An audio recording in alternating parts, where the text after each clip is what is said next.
Good morning. Milady, may I please call Sir Oliver Letwin? Please repeat after me. I do solemnly, sincerely and truly I do solemnly, sincerely and truly declare and affirm that the evidence I shall give the evidence I shall give shall be the truth, shall be the truth, the whole truth, and nothing but the truth. Could you please give the inquiry your name? Oliver Letwin. Thank you very much for attending today before the inquiry. Sir Oliver, as you give evidence, could you please remind yourself to speak clearly into the microphone in front of you and keep your voice up so that we may all hear what you have to say. If I ask you a question which is not clear, don't hesitate to ask me to repeat it, and there will probably be a break mid-evidence during the course of the morning. You provided a statement to this inquiry dated the 24th of April 2023. Could we have that please on the screen? 177810, thank you. The first page is page 1 there. If we go to page 16, we should see your statement of truth at the end, and you, in fact, signed it on the 24th of April. And the contents of that statement are true. My lady, may that please be published. Certainly. Sir Oliver, I'd like to commence, if I may, about asking you some questions about the functions that you performed whilst you held the post of Minister for Government Policy between May 2010 and July 2016, and as Chancellor of the Duchy of Lancaster between July 2014 and July 2016. Essentially, you held the resilience portfolio whilst you held both those ministerial posts. Could you tell us, please, something about that portfolio, why it was divided between those ministerial posts, and what the difference was in those ministerial posts?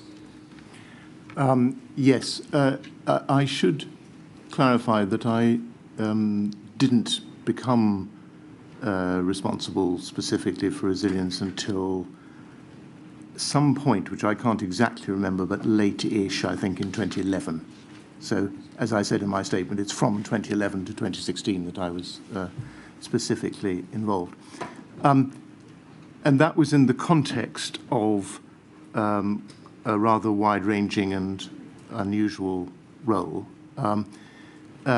which began by my taking a large part in the formation of the coalition and the negotiation of the coalition with our Liberal Democrat colleagues, and then in the drafting of the programme for government, which came out of the two manifestos, and then in the succeeding 5 years of 2010 to 2015, the years of the coalition,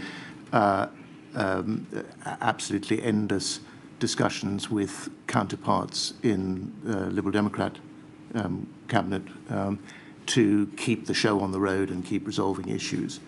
I was also responsible for monitoring the implementation across the field of our programme for government and for devising the second programme for government that came along sort of halfway through the coalition, and for sitting on all cabinet committees across the board in order to have a view of policy and where it was going and how it connected with the implementation and whether there were going to be coalition issues arising from it.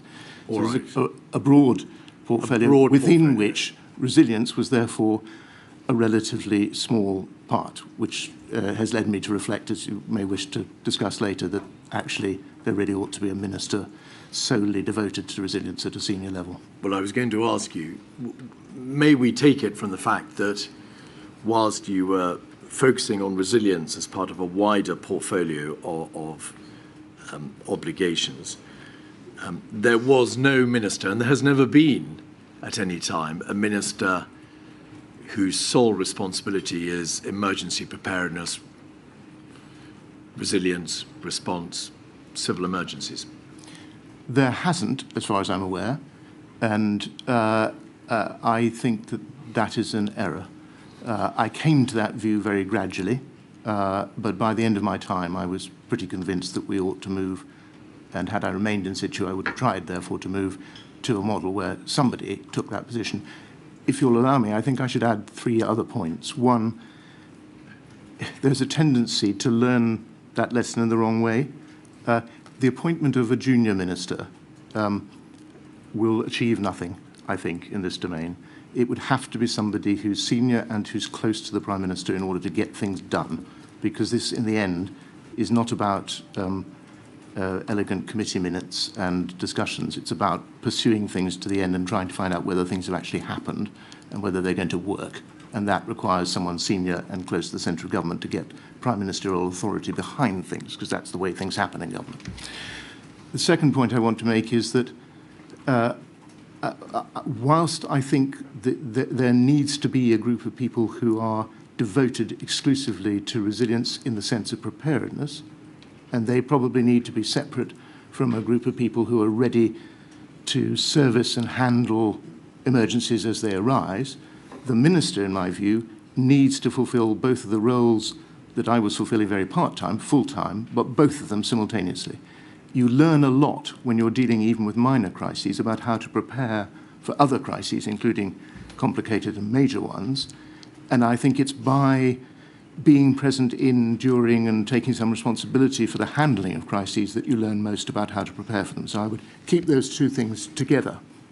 And that was the one good feature of my role, that because I was involved in dealing with flooding, with Ebola, with a whole series of fuel tanker problems and so on, at least I knew some of the problems that arose when you were facing a real crisis when I was trying to pursue my resilience review.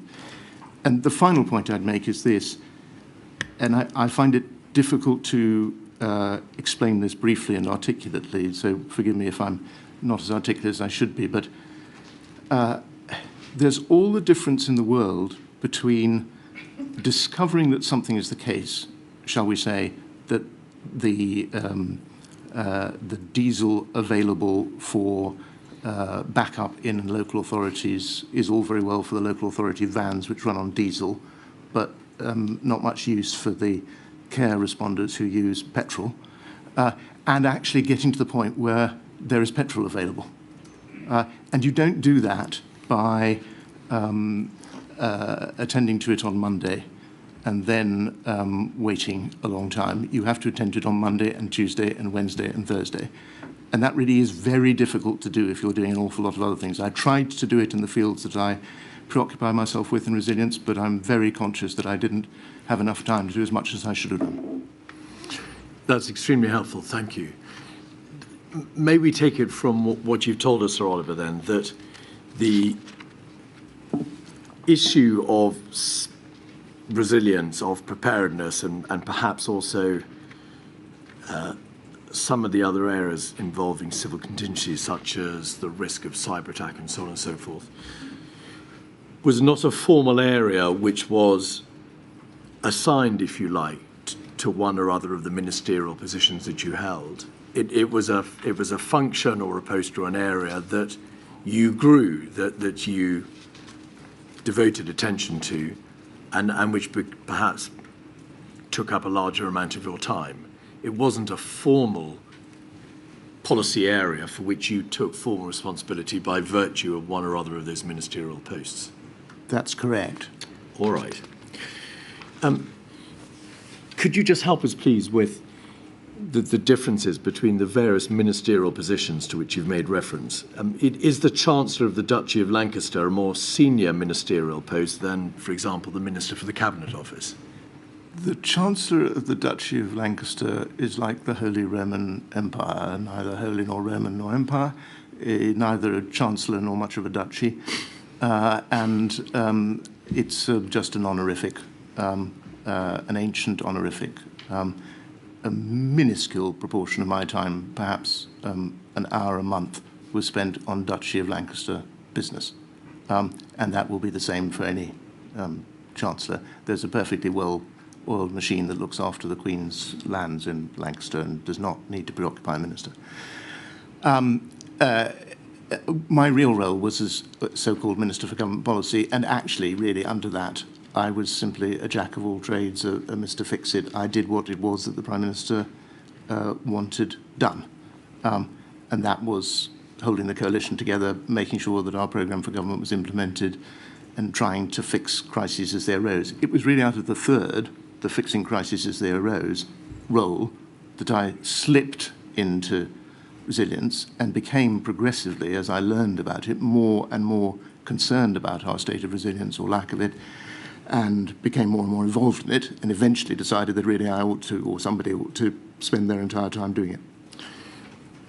Whilst you were a minister, was there a position known as Minister for Implementation? We've heard evidence that at some point there was the creation of such a post, and Oliver Dowden, I think, was the Minister for Implementation from 2018 and 2019, but there was no such post in existence when you were a minister, was there? During the coalition, Danny Alexander, my Liberal Democrat counterpart, and I were effectively joint ministers for implementation.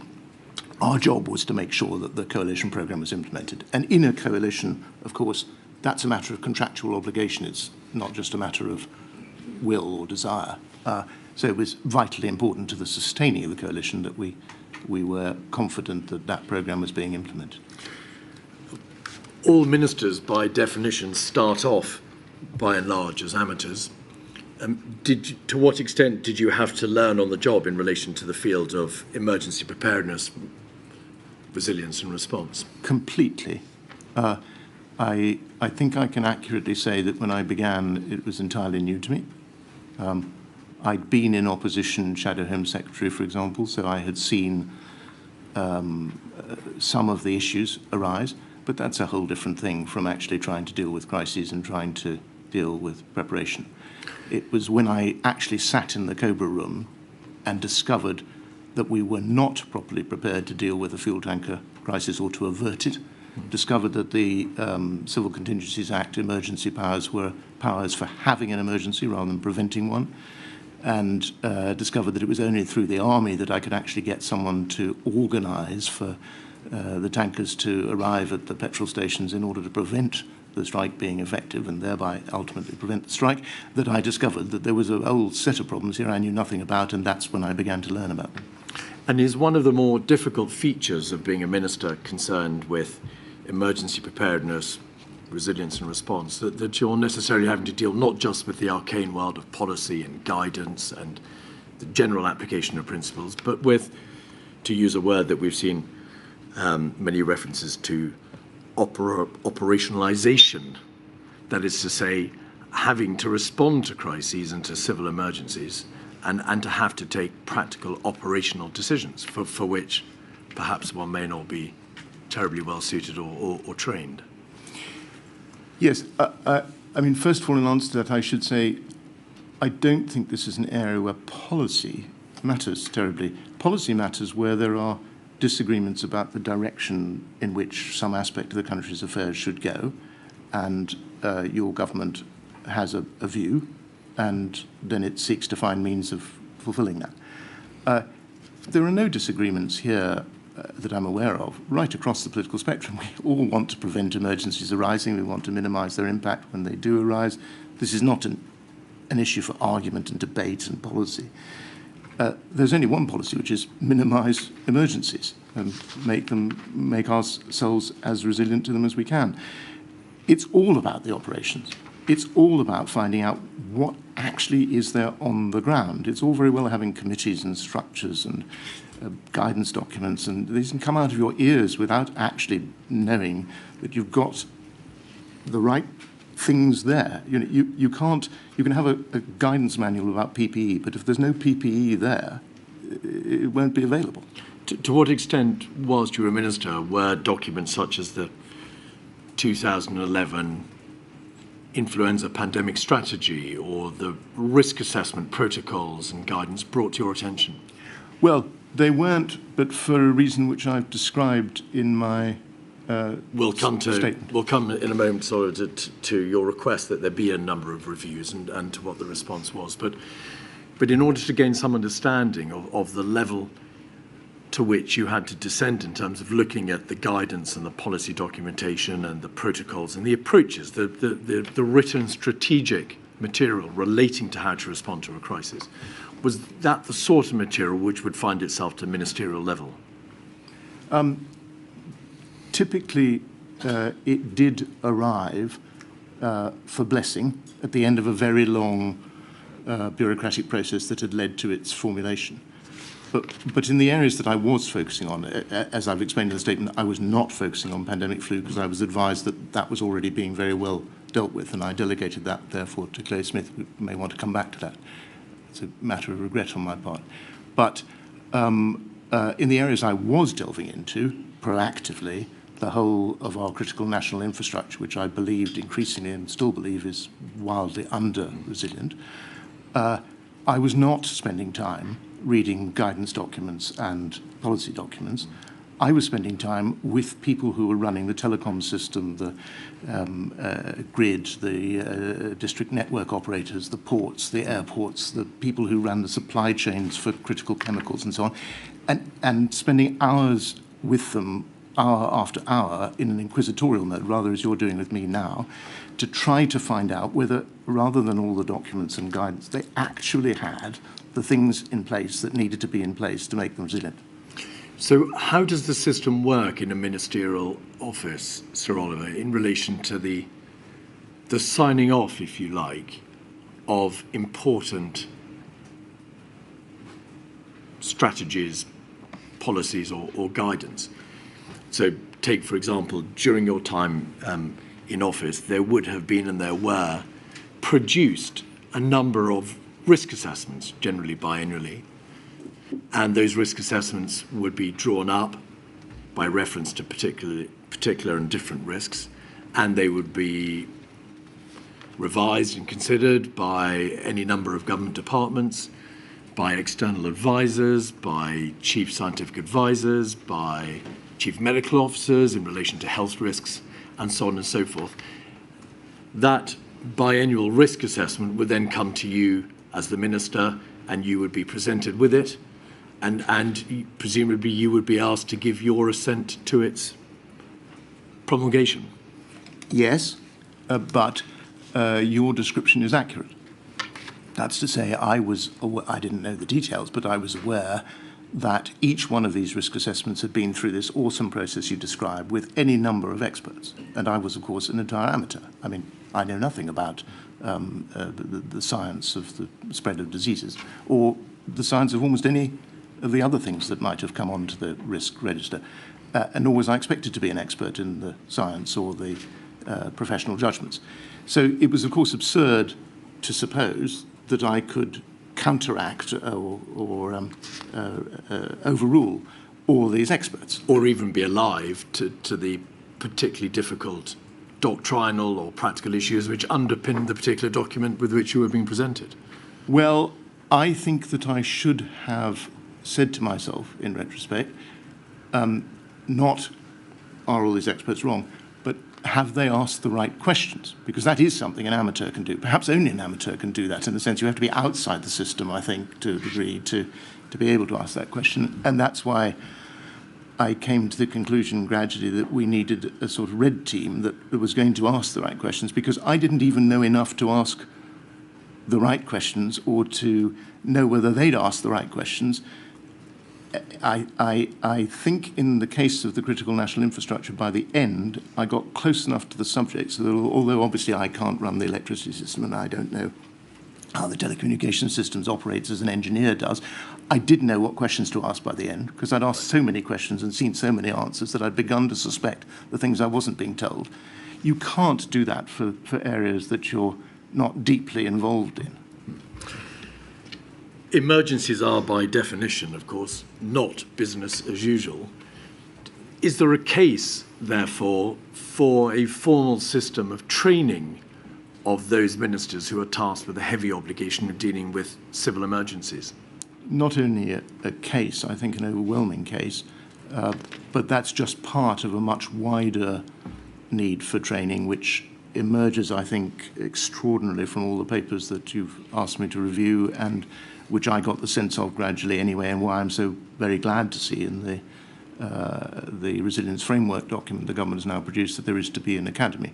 I hope that rather than just dealing with how to produce guidance and how to write minutes and so on, will actually be about how to handle emergencies and therefore how to exercise for emergencies and therefore how to prepare for emergencies to make sure that you can actually handle them effectively. And does that include, therefore, by way of exercise or training, enabling ministers to be able to better discharge the functions imposed upon them? Yes. But can I add one thing? Because I hope, Milady, that this inquiry will make this point, because I think it's incredibly important. If you're a minister responsible for anything, A4CRI resilience, but even really important things like health, defence, for 6 months, you could have training for the first 2 months, but by the time you finish your training, you'll practically finished your job. If you're an official that does a job that's related to the crucial interests of the United Kingdom for 18 months, and you have training, which usually takes 6 months to arrange and 6 months to conduct, again, you by the time you know, you're off. By the end of my time working on these things for 5 years, with the exception of 1 or 2 people in the Civil Contingency Secretariat who were continuing their role there and knew an awful lot, I kept on coming across officials who knew less than I did as an amateur, me as the amateur, because they'd actually been in post for next to no time whatsoever. So it isn't just a question of training, it's a question of training and having a system that keeps both ministers and officials in post long enough so they can use the training. Is that another way of saying that the revolving door aspect of some ministerial appointments and official appointments tends to undermine experience, efficacy, and the ability of ministers and officials to be able to do the job with which they're tasked? I strongly believe that it does. I think that's true as a general proposition, but we're not here to discuss the whole of British government. In this crucial respect, I think having a minister responsible who's there right the way through a government and with officials who are committed to it from beginning to end and with luck longer than that in their careers is really critical to success. So, Oliver, can I just ask, you described the revolving door, and I think we're all familiar with it across government. Is that because you think there is a trend to have a revolving door with whatever government, whatever political hue, or because there is a revolving door in this particular area because it isn't considered to be a good career stop? I think probably both, milady. I'm pretty certain that the entire structure of the civil service means that you can't really make progress in a career without going through endless different jobs, one after another, which I regard as a disaster for the country, particularly disastrous in the case of things that have very long lead times and where learning from experience is critical. And as to ministers, of course the exigencies of our parliamentary democratic system make it difficult to maintain continuity in every post. But in this particular domain, if we were really taking it with the seriousness we need to take it, I think we would have people who were there right through. And I thought one of the very good things about the way that David Cameron ran this aspect of our affairs was that I was allowed at least to learn, so that by the end I really did know much more than at the beginning.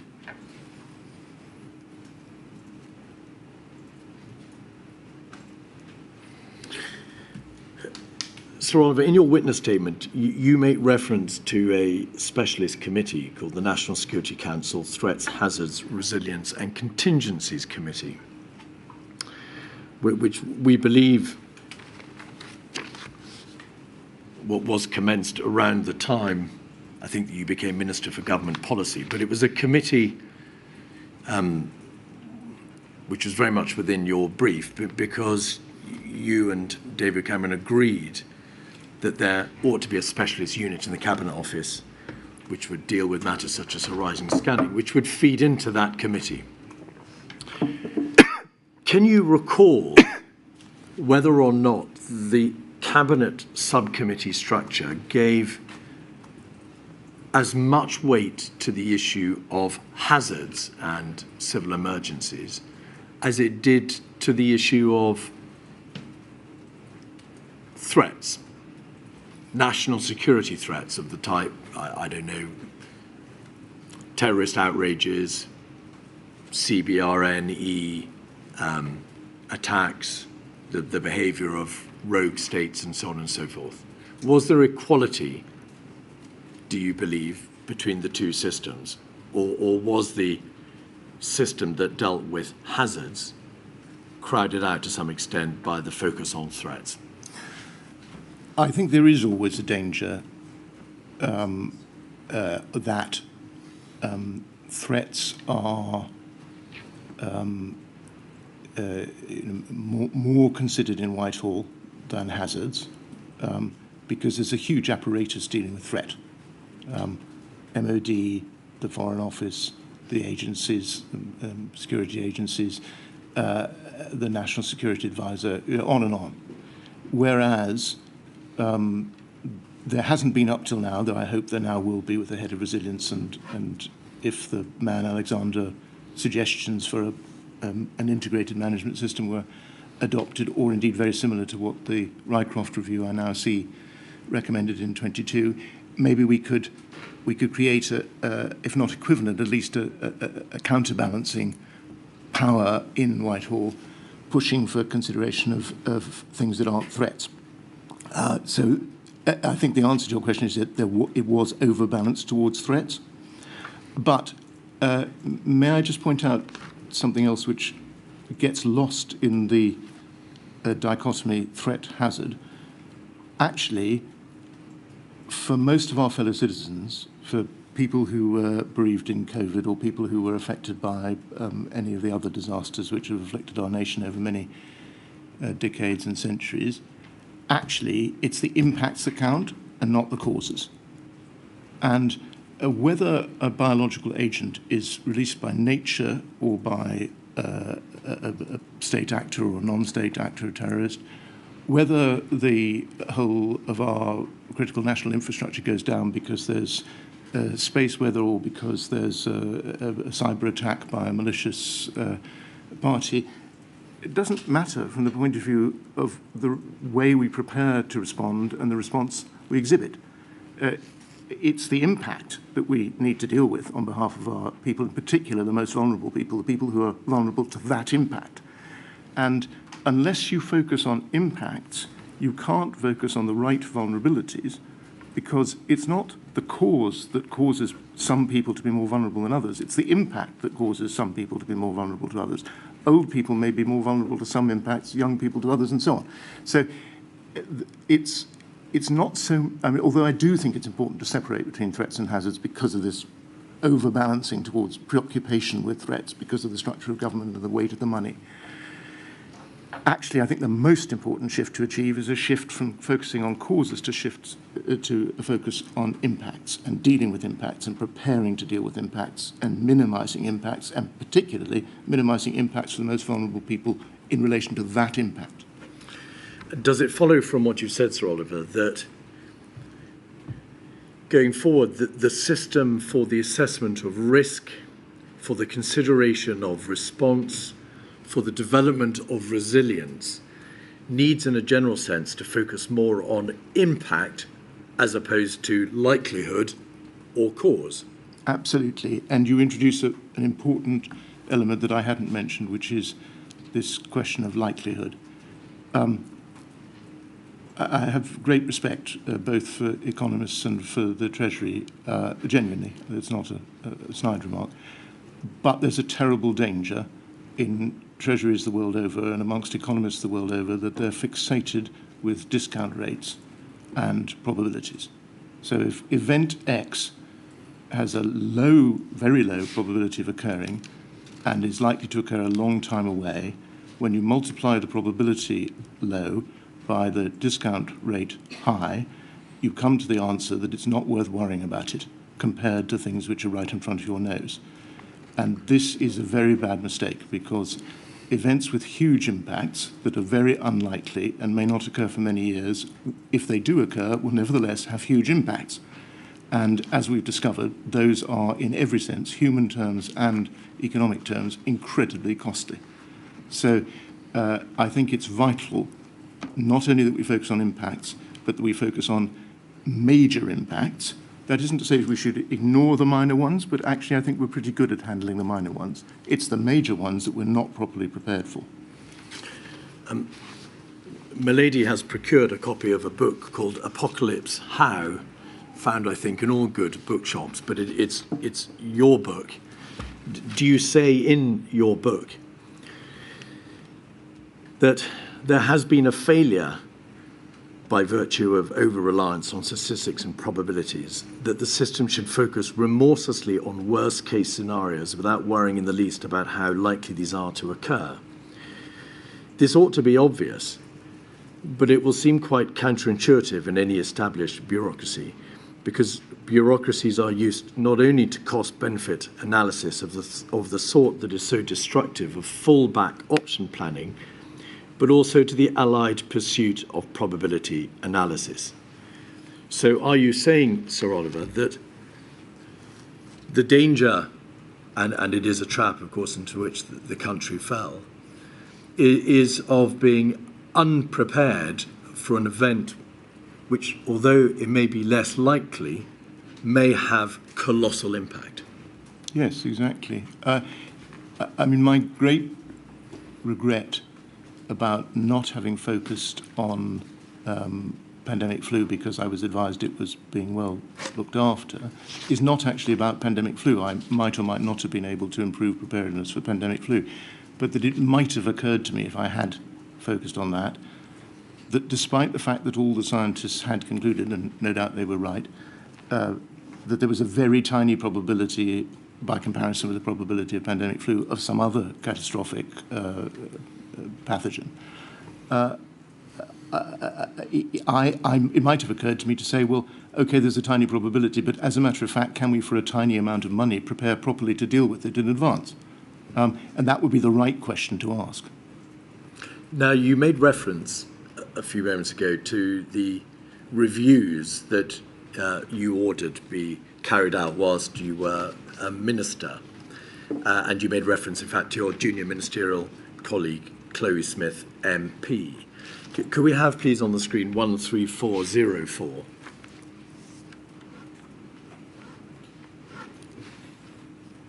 At page 1.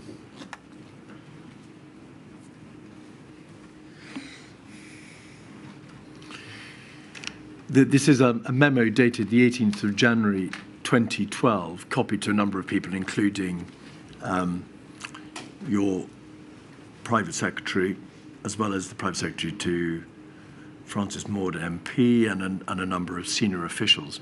And it's headed Minister for Political and Constitutional Reform, Cabinet Office, briefing for ministerial review of the UK's resilience to pandemic influenza.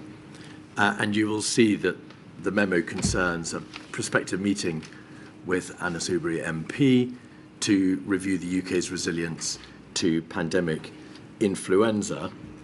If you look at page 3, please, paragraph 12,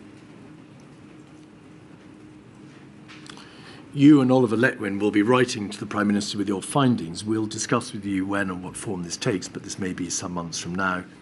Consequently, if you have particular concerns with the adequacy of existing plans or the Department of Health's knowledge of them, we suggest you use the meeting to commission the Department of Health to update you on progress in a few months. So is this a memo, in fact, to your ministerial colleague, but it concerns, does it not, the series of reviews that you instructed be done into various aspects of civil contingencies? Well, we should distinguish. There were those areas that I didn't commission, I undertook the review. So with the critical national infrastructure, I didn't have meetings with other departments of the sort that's represented here. I spent, as I say, many, many hours drilling down into the detail with the actual people operating the systems in question. Because my officials in the Civil Contingency Secretariat at the very beginning said to me, this is the area of our national life that we think is least well prepared, and so that I didn't have an infinite amount of time at my disposal. I decided to focus on that and drill down into it. So I didn't ask other people to do that. I did that very personally, Right. Sat there hour after hour. Then, of course, there was all the rest of our planning. Pandemic influenza, yes, but also all the sectors. There's another memorandum in the dossier here, which is similar to this, but relates to the care sector, for example. In all of those sectors, I asked Chloe Smith to hold a series of much less detailed meetings, assuming that the departments in question, under the lead government department model, which we may want to discuss in a moment, I'm not a great believer in, but nevertheless, would be concerned with preparations in those sectors, and her job was simply to interrogate them and make sure that they were on the job. All right. Could we please have a look at page 6 of this document, that there's a reference to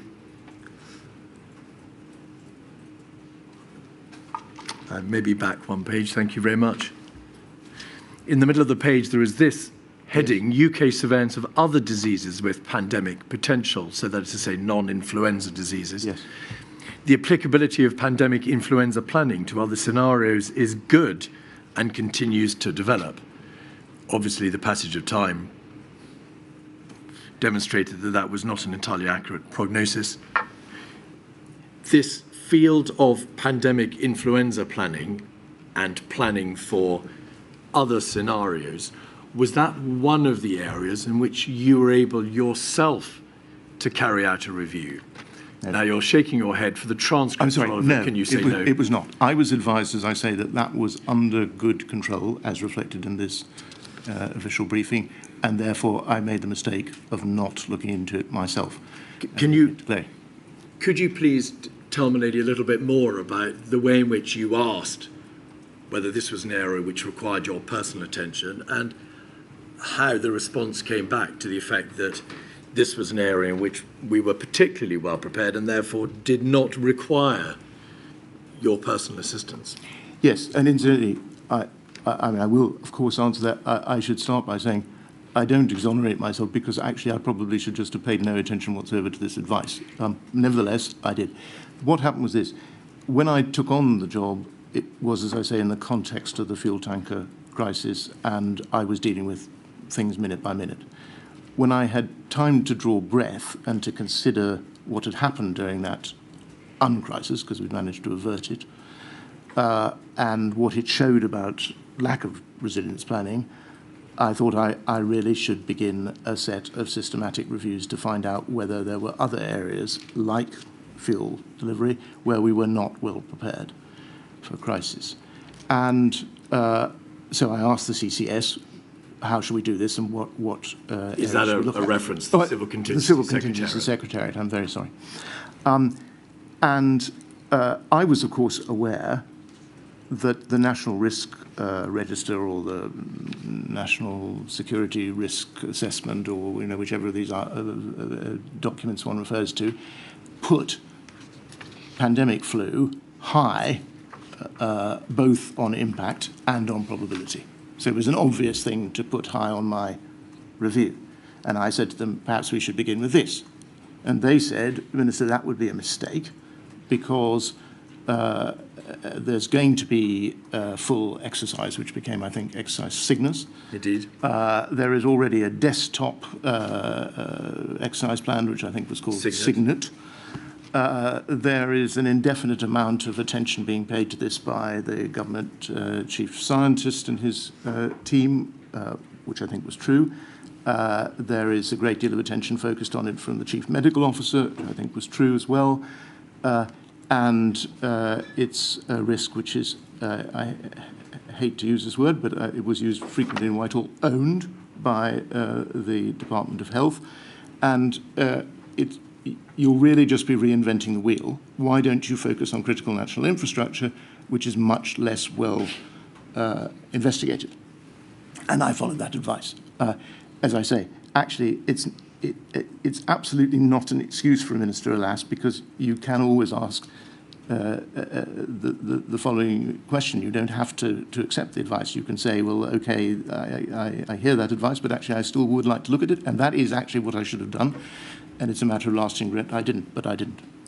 And therefore, Sir Oliver, does it follow from that that between the time when you asked that question and the time that you left ministerial office, so essentially 2011 to 2016, there was no effective, or at least no effective detailed ministerial consideration of the area of pandemic influenza planning or associated non-influenza pathogenic planning? This was an area which you yourself played no role in supervising. The last part of your question is absolutely right. I myself did not. I just checked from time to time with the chief scientist and the chief medical officer that they were content it was progressing, and had Chloe Smith doing what you see from these documents. So far as that part of your question is concerned, therefore the answer is yes. But it doesn't follow from that there were no other ministers who were dealing with it in detail. Of course, the health department contained ministers who were dealing with it, as I understand, in detail. You're talking here, I suppose, just about the Cabinet Office. You were the Minister for Resilience, Preparedness, and, yes, in a broad sense, civil contingencies. Yes. Yes. Could we have, please, 13415 on the screen and at page 2?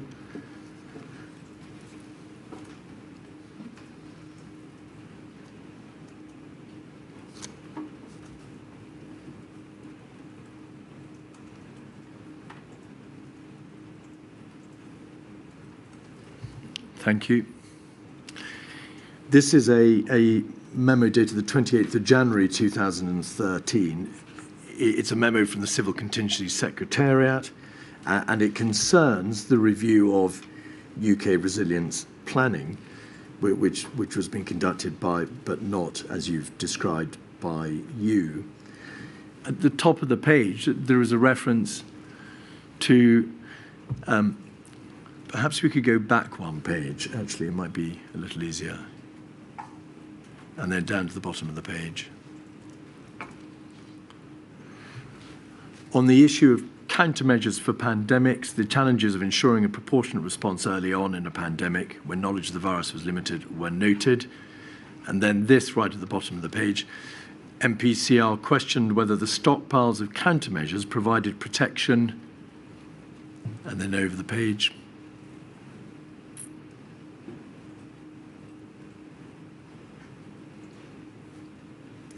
Perhaps you could go to the top of the page. Oh yes, we are at the top of the page. From other non-influenza pandemic disease risks.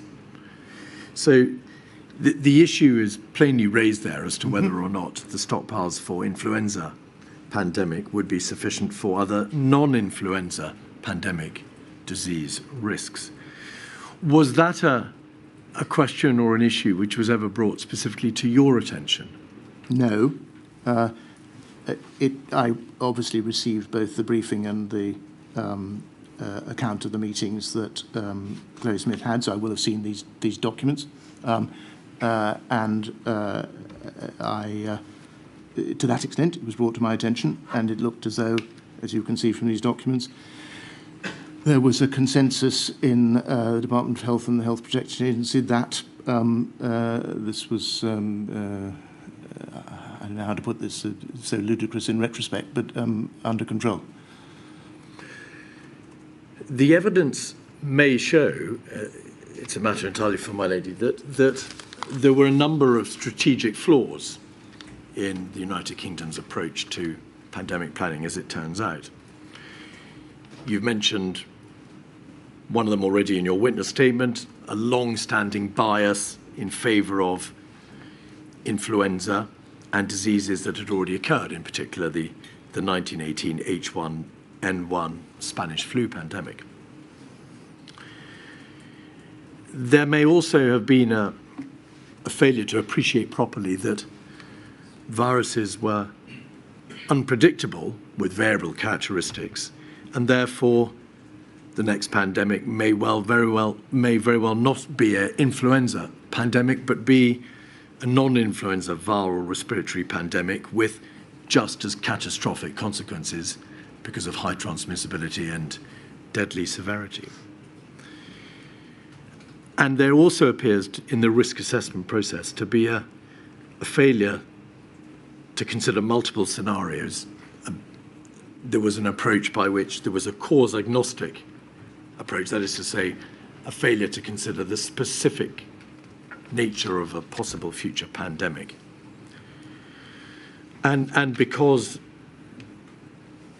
the worst case scenario was focused on, that there may have been a tendency to stop and think, well, does there really have to be 820,000 deaths in the worst case scenario for a pandemic influenza?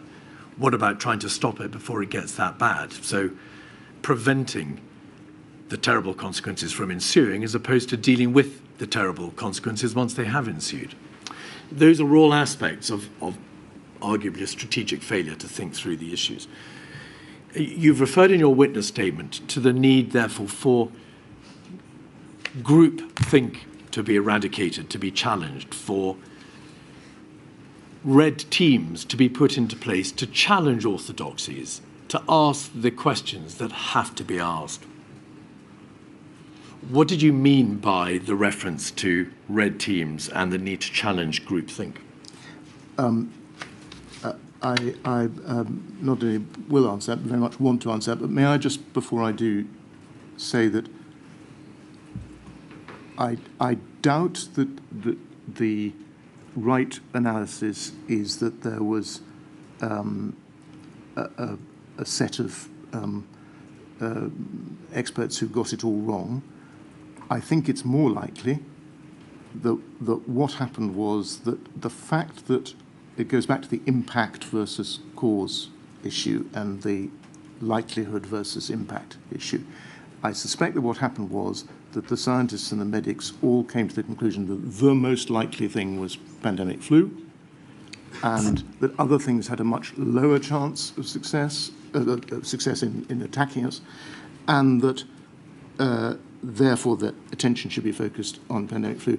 If they had been focused on impact rather than on cause, they might have observed that it was very likely that whatever particular virus it was that attacked us would require to be tested, to be traced, to have PPE associated with it, to have vaccines developed for it and so on, which are dealing with the impact and, as you say, minimizing it in advance, trying to avoid having a catastrophe rather than, or minimize the catastrophe rather than simply handling it.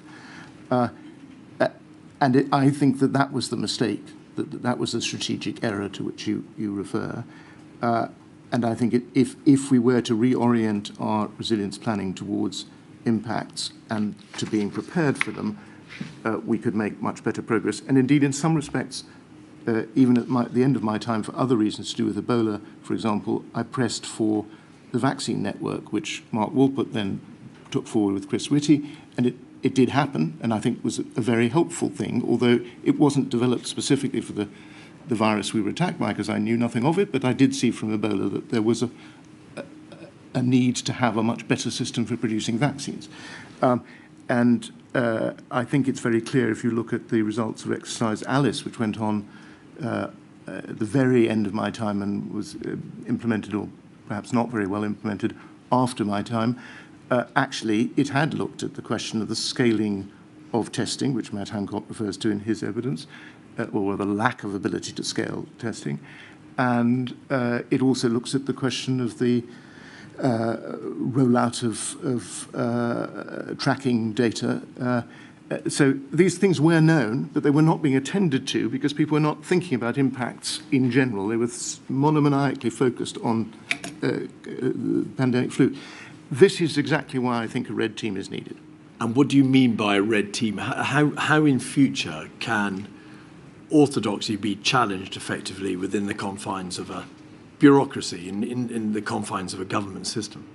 It can't be challenged within the confines of the normal bureaucratic system because officials are just like the rest of us. They would like their careers to progress. And if you're a member of a team and you start being a frightful nuisance, it is not a career-enhancing move. So they need to be separate. They need to be accountable to a different person than the person who's responsible for the thing that they're meant to be inquiring about. Whether, as I prefer, they be completely outside government, or whether they be within government but somehow sufficiently insulated so that their careers can progress, notwithstanding causing trouble for colleagues in government, is, I suppose, a matter for choice. But the crucial thing is that there be, this is not expensive, incidentally, but just a smallish number, 20 or 30 people, with the relevant expertise. Because one of my problems in all of this, obviously, was, as you rightly described, that I was an amateur. This should be done by professionals. So you want someone in the red team who, all right, may not be as expert as the government chief scientist, but nevertheless is a plausible, credible scientist, a credible medic, a credible industrialist, and so on. And if they're sitting there and they're saying, well, hold on, you haven't asked this question, it becomes very difficult not to start thinking about it. And at the moment, there is no such mechanism in place. So you mentioned earlier the possibility of a new statutory resilience institute, and we'll come on to that in a moment. How would such a body, whilst providing challenge to groupthink and performing the red team function of which you've described, how would it, though, be able to exercise the political control, or how would it exercise the political influence to which you made reference earlier, in terms of being able to be near the Prime Minister and to make sure that what is to be done, is carried out, is put into effect? Well, I'm delighted you mentioned the Prime Minister, because I don't think it's a matter of political influence or political power or the power to do things. It's a matter of whether this red team reports quite directly to the Minister of Resilience, if there is one full-time proper, and the Prime Minister. Right. If they do, things will happen. If they're, I'm terribly sorry, if they're siphoned off into reporting to some elaborate set of internal committees and bureaucracies, nothing at all will happen. It'll be absorbed and it will re-emerge as mush. It has to go directly to the people who can then say, this can't be business as usual. The red team has pointed out we're missing something. What is going to be done about it? You refer to mush. In November 2015, you wrote an article called 5 Principles for Getting Things Done in Whitehall. Principle 1, volume is usually in inverse proportion to effectiveness. And you say this: the longer the document, be it legislation, strategy, or a simple submission, the less effective it is for advising ministers, communicating with the public, or getting whatever result you're looking for. Whilst you were a minister, what view did you form about the profusion of paperwork, the sheer number of policy documents, guidance documents, strategy material, and so on? I formed the view that it was highly counterproductive. You will have seen my letter to the Prime Minister establishing notifying him that I was establishing the horizon scanning for viruses after Ebola that he and I had agreed. You will have observed it's a page long. It was an absolute rule for me. I wrote endless memoranda to the Prime Minister in that role, as you might imagine. It was an absolute rule of mine that if I couldn't get it on one page, the maximum it would ever be is 2, because I knew he was very busy and I wanted him to be able to find out what, in essence, I was trying to say to him. On the other side, I was unfortunately, as part of my role, responsible for receiving every public-facing document produced by Her Majesty's government. They all came across my desk. And some of them were many times longer than the material warranted. And I started a process of putting in 3 jars, green, yellow, and red tags, that my private office very kindly arranged for me, so we could keep track of how many of these documents were ludicrously overweight and incomprehensible. And it was about a third, a third, a third. A third were pretty good and quite short and clear. A third were not very good, and a third were totally catastrophic. And on the catastrophic ones, I sent them back. And I asked for them to be produced at much lesser length. In most cases, I got back something less than a quarter of what I'd started with. It then often required further work to get it to be clear what the person was saying, and we could sometimes then get it down to half of that length. There's a huge overproduction of large documents. Mann and Alexander are pretty eloquent about this, and they're right. Yes, although their own report, of course, did weigh in at a monstrous 321 pages. It's too long, but otherwise it's right. Milady has heard evidence that if you happen to be a local resilience forum and tasked with the primary duty of responding locally to the duty of preparing for emergencies and then also responding to them, you would have to be familiar with Cabinet Office produced documents such as the Concept of Operations document at 80 pages, the Revision to Emergency Preparedness document at 591 pages, multiple versions of a document called Emergency Response and Recovery. There are National Resilience Planning Assumptions, Engagement with and Guidance for Emergency Responses, GESIP paperwork, Local Risk Management Guidance, Humanitarian Aspect Guidance, Department of Health Guidance, Pandemic Influenza Strategic Framework Guidance, and so on and so forth. Do you believe that there is a case for a radical rewrite of the available policy, strategy, planning documentation? I don't think there's just a case. I think it obviously needs to happen. But if it happens without having a well-organized central team under a head of resilience who has direct access to the Prime Minister and is parallel to the National Security Advisor, it will be wasted effort because it will just dissipate through endless consultations and committees all around Whitehall, and the simplification exercise will become a complication exercise. So what's critical is to have a group of people who are determined to produce clarity and then set them to the task of producing clarity out of what is currently much too unclear and much too verbose. Now, may we turn just to some specific issues and areas on which I want to ask you for your views. Before you do, Mr. Keith, I'm sorry to interrupt. Going back to the point about you just made about the head of resilience and a specialist team, given the point you made about somebody having the ear of the Prime Minister, would your head of resilience be an independent person with an independent agency, or would it be somebody ministerial like you who had the ear of the Prime Minister?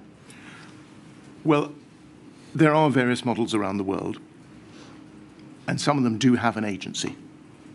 And of course, we have agencies for some purposes, and that is a possible model. I don't personally favour it because I think there is a risk that in this absolutely crucial function central to the purposes of government as a whole, it's very important that the person heading the work and the people working under them have direct access to the Prime Minister, and that's much more easily done from within the centre of government than anywhere else. I don't think it's just a question of having a minister, however. I think there needs to be, as is foreshadowed in the framework, the resilience framework just published by Oliver Dowden, a head of resilience who is an official who is parallel in stature to the National Security Advisor and has, as the National Security Advisor, has direct access to the Prime Minister. If you had that combination of a full-time senior cabinet minister for resilience exclusively and a head of resilience parallel to the National Security Advisor, I think you would find that it worked as I worked with Jeremy Hayward when he was Cabinet Secretary on the policy implementation front. He and I would meet for an hour or so each day, and we'd go through the various questions of what had or hadn't been implemented, and I would ring ministers and he would ring permanent secretaries, and often enough by the end of the day we had actually managed to get something done.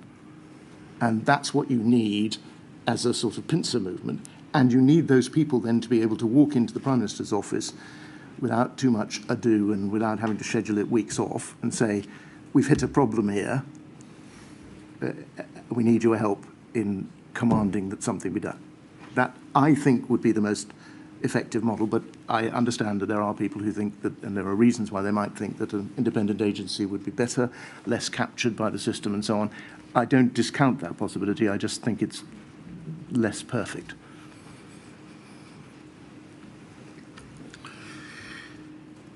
In your statement, you refer to, you say this, that working relationships are as least as important as any structure, systems, processes, plans, and policies. The system doesn't appear to have changed dramatically between 2011 and 2020. Can you recall, therefore, what the position was in relation to the nature of working relationships with, firstly, regional bodies, and secondly, the devolved administrations, from the viewpoint of a United Kingdom minister in the field of civil contingencies?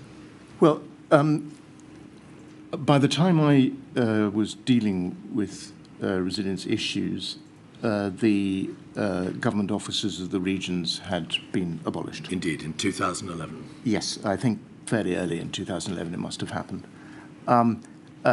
Therefore, I can't comment on relations with them or how effective they were. I'm very sympathetic to the view that's taken in some of the papers I've now read as a result of the inquiry, including Man Alexander, that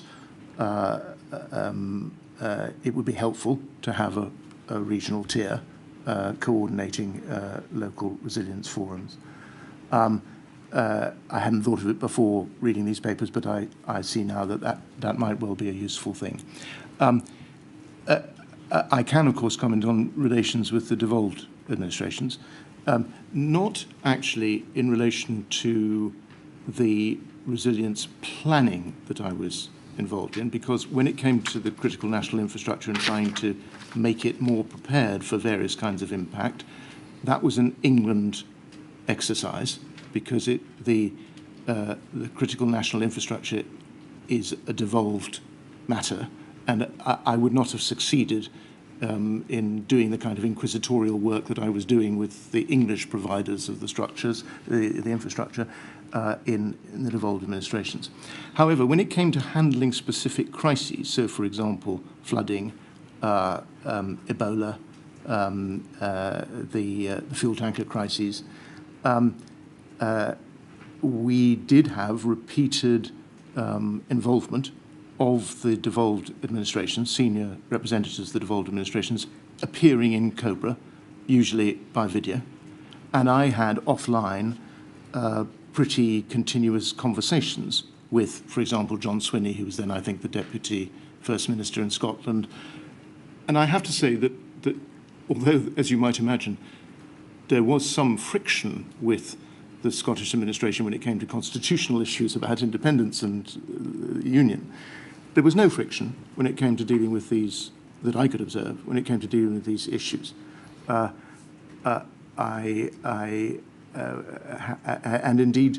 indeed with I was at Brighton when the Brighton bomb occurred. I'm not a lifelong devotee of the IRA, but I had a perfectly sensible conversation with McGuinness about doing things in Northern Ireland in the context of these crises. My experience was you could do business with the devolved administrations perfectly well on the basis of establishing some degree of personal trust and limiting the scope of the discussion specifically to something where we both had an equal interest, and they, as much as I, wanted to protect their populations. Resilience is, as you've already observed, a devolved issue. But pandemics don't recognise borders, and therefore would you agree that any proper system of emergency preparedness and response must have in place structures for dealing with other territories, other nations in the United Kingdom, where there will have to be a joined-up response? Yes, I think that's particularly true with biological agents. Indeed. Although, for example, in relation to the electricity grid, there is, of course, a deep interconnection with Scotland, and indeed, while we're at it, with France. And therefore, I had discussions with the devolved administration in Scotland and with French counterparts when I was concerned with the protection of the grid. So, yes, you have to involve all those who are involved. And if you're looking at impacts, you'll quickly discover who is involved. And the impact of a virus is very likely to be nationwide, or indeed, as we saw in this case, global. But your answer, Sir Oliver, appeared to indicate that the connections that you forged with the devolved administrations were based more on ministerial inclination and your own personal involvement than on a formalised system of committees or some body which would allow the devolved administrations and the UK government in Westminster to be able to liaise and plan properly and fully.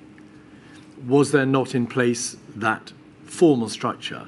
Did the system, in fact, depend too much on ministerial inclination? I don't know what I think about that. Half of me wants to say you're right. Sorry, you are factually right. There was not such a formal system. And half of me wants to say that, that sounds like a gap. The other half of me says, actually, you can create any set of formal institutions you want, but if everyone arrives ready to come to blows, you won't get anywhere. If you don't have any formal system, but you have good personal relationships, you can probably get it done pretty well informally. So, well, isn't the answer that you need you don't need an overly ossified system, but you need a system by which everybody can expect to play their part and can envisage an attendance and they can attend and do what needs to be done alongside good personal working relations? That would be the ideal. Yes. I agree. All right. Just before Mr. Keith goes on, Soliver, you mentioned working relationships with Northern Ireland and with Scotland. Does the same apply to Wales? I didn't, as it happens, have... there's one occasion when I did have a relationship with the Welsh administration, which is in relation to flooding, which happened to involve them as well as England. And I think the same applied. They were present at relevant COBRA meetings by video. We had a perfectly working relationship.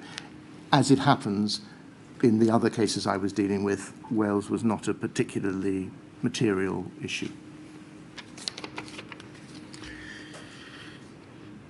Also in your statement you addressed the issue of the need for exercises, and you state that you believe that the United Kingdom government should regularise the practice of simulating responses to a variety of whole system emergencies by carrying out at least 2 such large-scale simulations in each parliament. Putting aside the resource implications and putting aside the undoubted fact that such exercises are difficult and complex things to arrange, why would exercises with such regularity have a demonstrably beneficial impact? I mean, if there is an exercise, for example, every 5 years, and recommendations and actions which flow from the exercise are properly implemented and acted upon, would that not be sufficient for the foreseeable future, or at least for the next 5 years, before having another exercise? In a particular domain, I think my answer to your question is yes. That's to say, if every 5 years we exercised for the impact of an unknown but ghastly virus or bacterial agent, and we did it properly, and we learned the lessons in the sense not of writing great volumes about it, but actually getting down to the business of correcting the things that had emerged as not in place, that would be pretty good. That would be much better than we're likely to do at the moment. But if you had, for each domain, one exercise every 5 years, you'd be having an exercise every well, it depends how many domains you create, but at least every year, more frequently than I'm recommending, in other words. My 2 years suggested that for a particular domain, you probably wouldn't have a repeat for 10 years, because you'd want to deal with the impacts of virus, you'd want to deal with major impacts on 2 or 3 different elements of our critical national infrastructure, you'd want to deal with major events of flooding. You know, there are various impacts that you want to look at and exercise for, and so a regular program would involve quite a long period between the time when you did one and hopefully implemented the recommendations of it and then got on with the next one on that same subject. It's just in your statement you suggest whole system emergency exercises, at least 2 in each parliament, which would tend to suggest a greater frequency than once every 5 years. And of course, if it were focused only on one contingency, you would end up with an exercise in each contingency every 2 years. Yeah, but I wasn't suggesting on one contingency. So across the board. Across the board. So there are lots and lots of minor emergencies. I don't think you need to have whole system exercises about them. There are identifiably, you could argue 5, you could argue 10, but it's sort of not less than 5 and not more than 10, major kinds of whole system emergency that might affect the UK, leaving aside their causes. And if you exercise for each of those every 5 years, you would end up with more than 2 a parliament. If you exercised each of those every 10 years, you would end up with roughly 2 a parliament. That was what I was thinking. All right. You referred earlier to Exercise Alice, and you supposed that perhaps the recommendations from Exercise Alice had not been, or maybe they had been properly implemented. It was, in fact, after your time, and particularly in relation to Exercise Signet and Exercise Cygnus. The recommendations and the actions which flow from an exercise appear to a very large extent to be left to the government of the day to give effect to the ministers, to the civil servants, and of course they're not all automatically put into place. Is there an argument that there needs to be a fresh, a new process by which we may be assured that all lessons and recommendations, which by necessary implication are sensible ones from an exercise which challenges the country's emergency response systems, are put into place and are seen to be put into place? Abundantly, yes. Some of this is ground we've covered, in the sense that one of the things you need is, for, in my view, an external red team in a resilience institute that would be keeping track of whether these things had been done. And simply couldn't be stopped from doing so. The second thing we haven't covered, but is covered in the government's resilience framework and is also in the Mann Alexander report and various other documents, which is that there ought to be regular reporting to Parliament that can't be evaded. Not because the parliamentary debate in itself will shed much light, but because the duty to report to Parliament will cause the whole system to worry about whether it has actually implemented these things. But the third element we have dealt with, which is that there needs to be a sufficiently well-armed body inside government, or as a separate agency, one or the other, which pursues these questions remorselessly and at a high level, and brings to the attention of the Prime Minister, and if there is one, the Minister of Resilience, if there are things which were the product of a particular report, of a particular exercise, which have not been implemented. If you had that triple architecture, I think you would stand a very good chance that most of the stuff would be implemented pretty well. Are you moving to a different topic or the same one? I was going to conclude with one final topic, a very short one, my lady. Matter for you, whichever you prefer. Shall I continue and then conclude it? It's obvious that resourcing is a most difficult subject, and one that is, of course, highly politicised. And it forms no function of this inquiry, of course, to advise or direct that anything be done in terms of resources. Resources are a matter of fact, and funding levels are a matter of different fact. There would appear to be a problem, therefore, insofar as decisions about future funding and future resources have to be left to the politicians to decide. But would the creation of this new architecture to which you refer, a new Resilience Institute, be able to at least address in part that problem? Because it could make recommendations as to how money should be spent. And therefore that would give the politicians the ability to be able to more transparently and more openly make the decisions about future resources. Absolutely.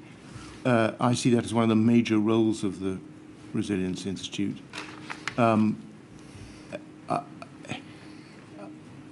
It's extremely important to realise that most of the steps that really most need to be taken to improve resilience in most fields do not cost very much. The problem has not been that there wasn't money available to stockpile PPE, or that we couldn't have afforded to have a scale-up process for testing. These are minuscule amounts in the context of £150 billion a year of health spending. One can argue till the cows come home about whether it was or wasn't a good thing to constrain government expenditure and put the finances back in order. I would argue it was, others would argue it wasn't. Should we not go there? Exactly, leave that wholly aside. Under any dispensation that's remotely plausible to the United Kingdom, we could afford to do perfectly easily all of the things that would most protect us against the biggest impacts of these major whole system emergencies for tiny amounts of money. The problem is identifying what they are and forcing the money to be spent when the PAC and public opinion and the media and so on are all too likely to say, the money's been wasted. You've been holding this stockpile for the last 15 years. We haven't had an emergency. What are you doing? And then it doesn't matter whether it costs £50 or £50 billion, because they all sound the same. And it's a waste. It's a scandal. We have to change the culture so that it's accepted that consciously spending money that we hope will never be used is a good thing to do if, in an emergency, it would save us a huge amount of effect on human beings and our economy. And that change of culture is what I hope the Resilience Institute could begin to achieve, the reports to Parliament could begin to achieve, the fact of having the resilience head sitting right next to the Prime Minister would begin to achieve.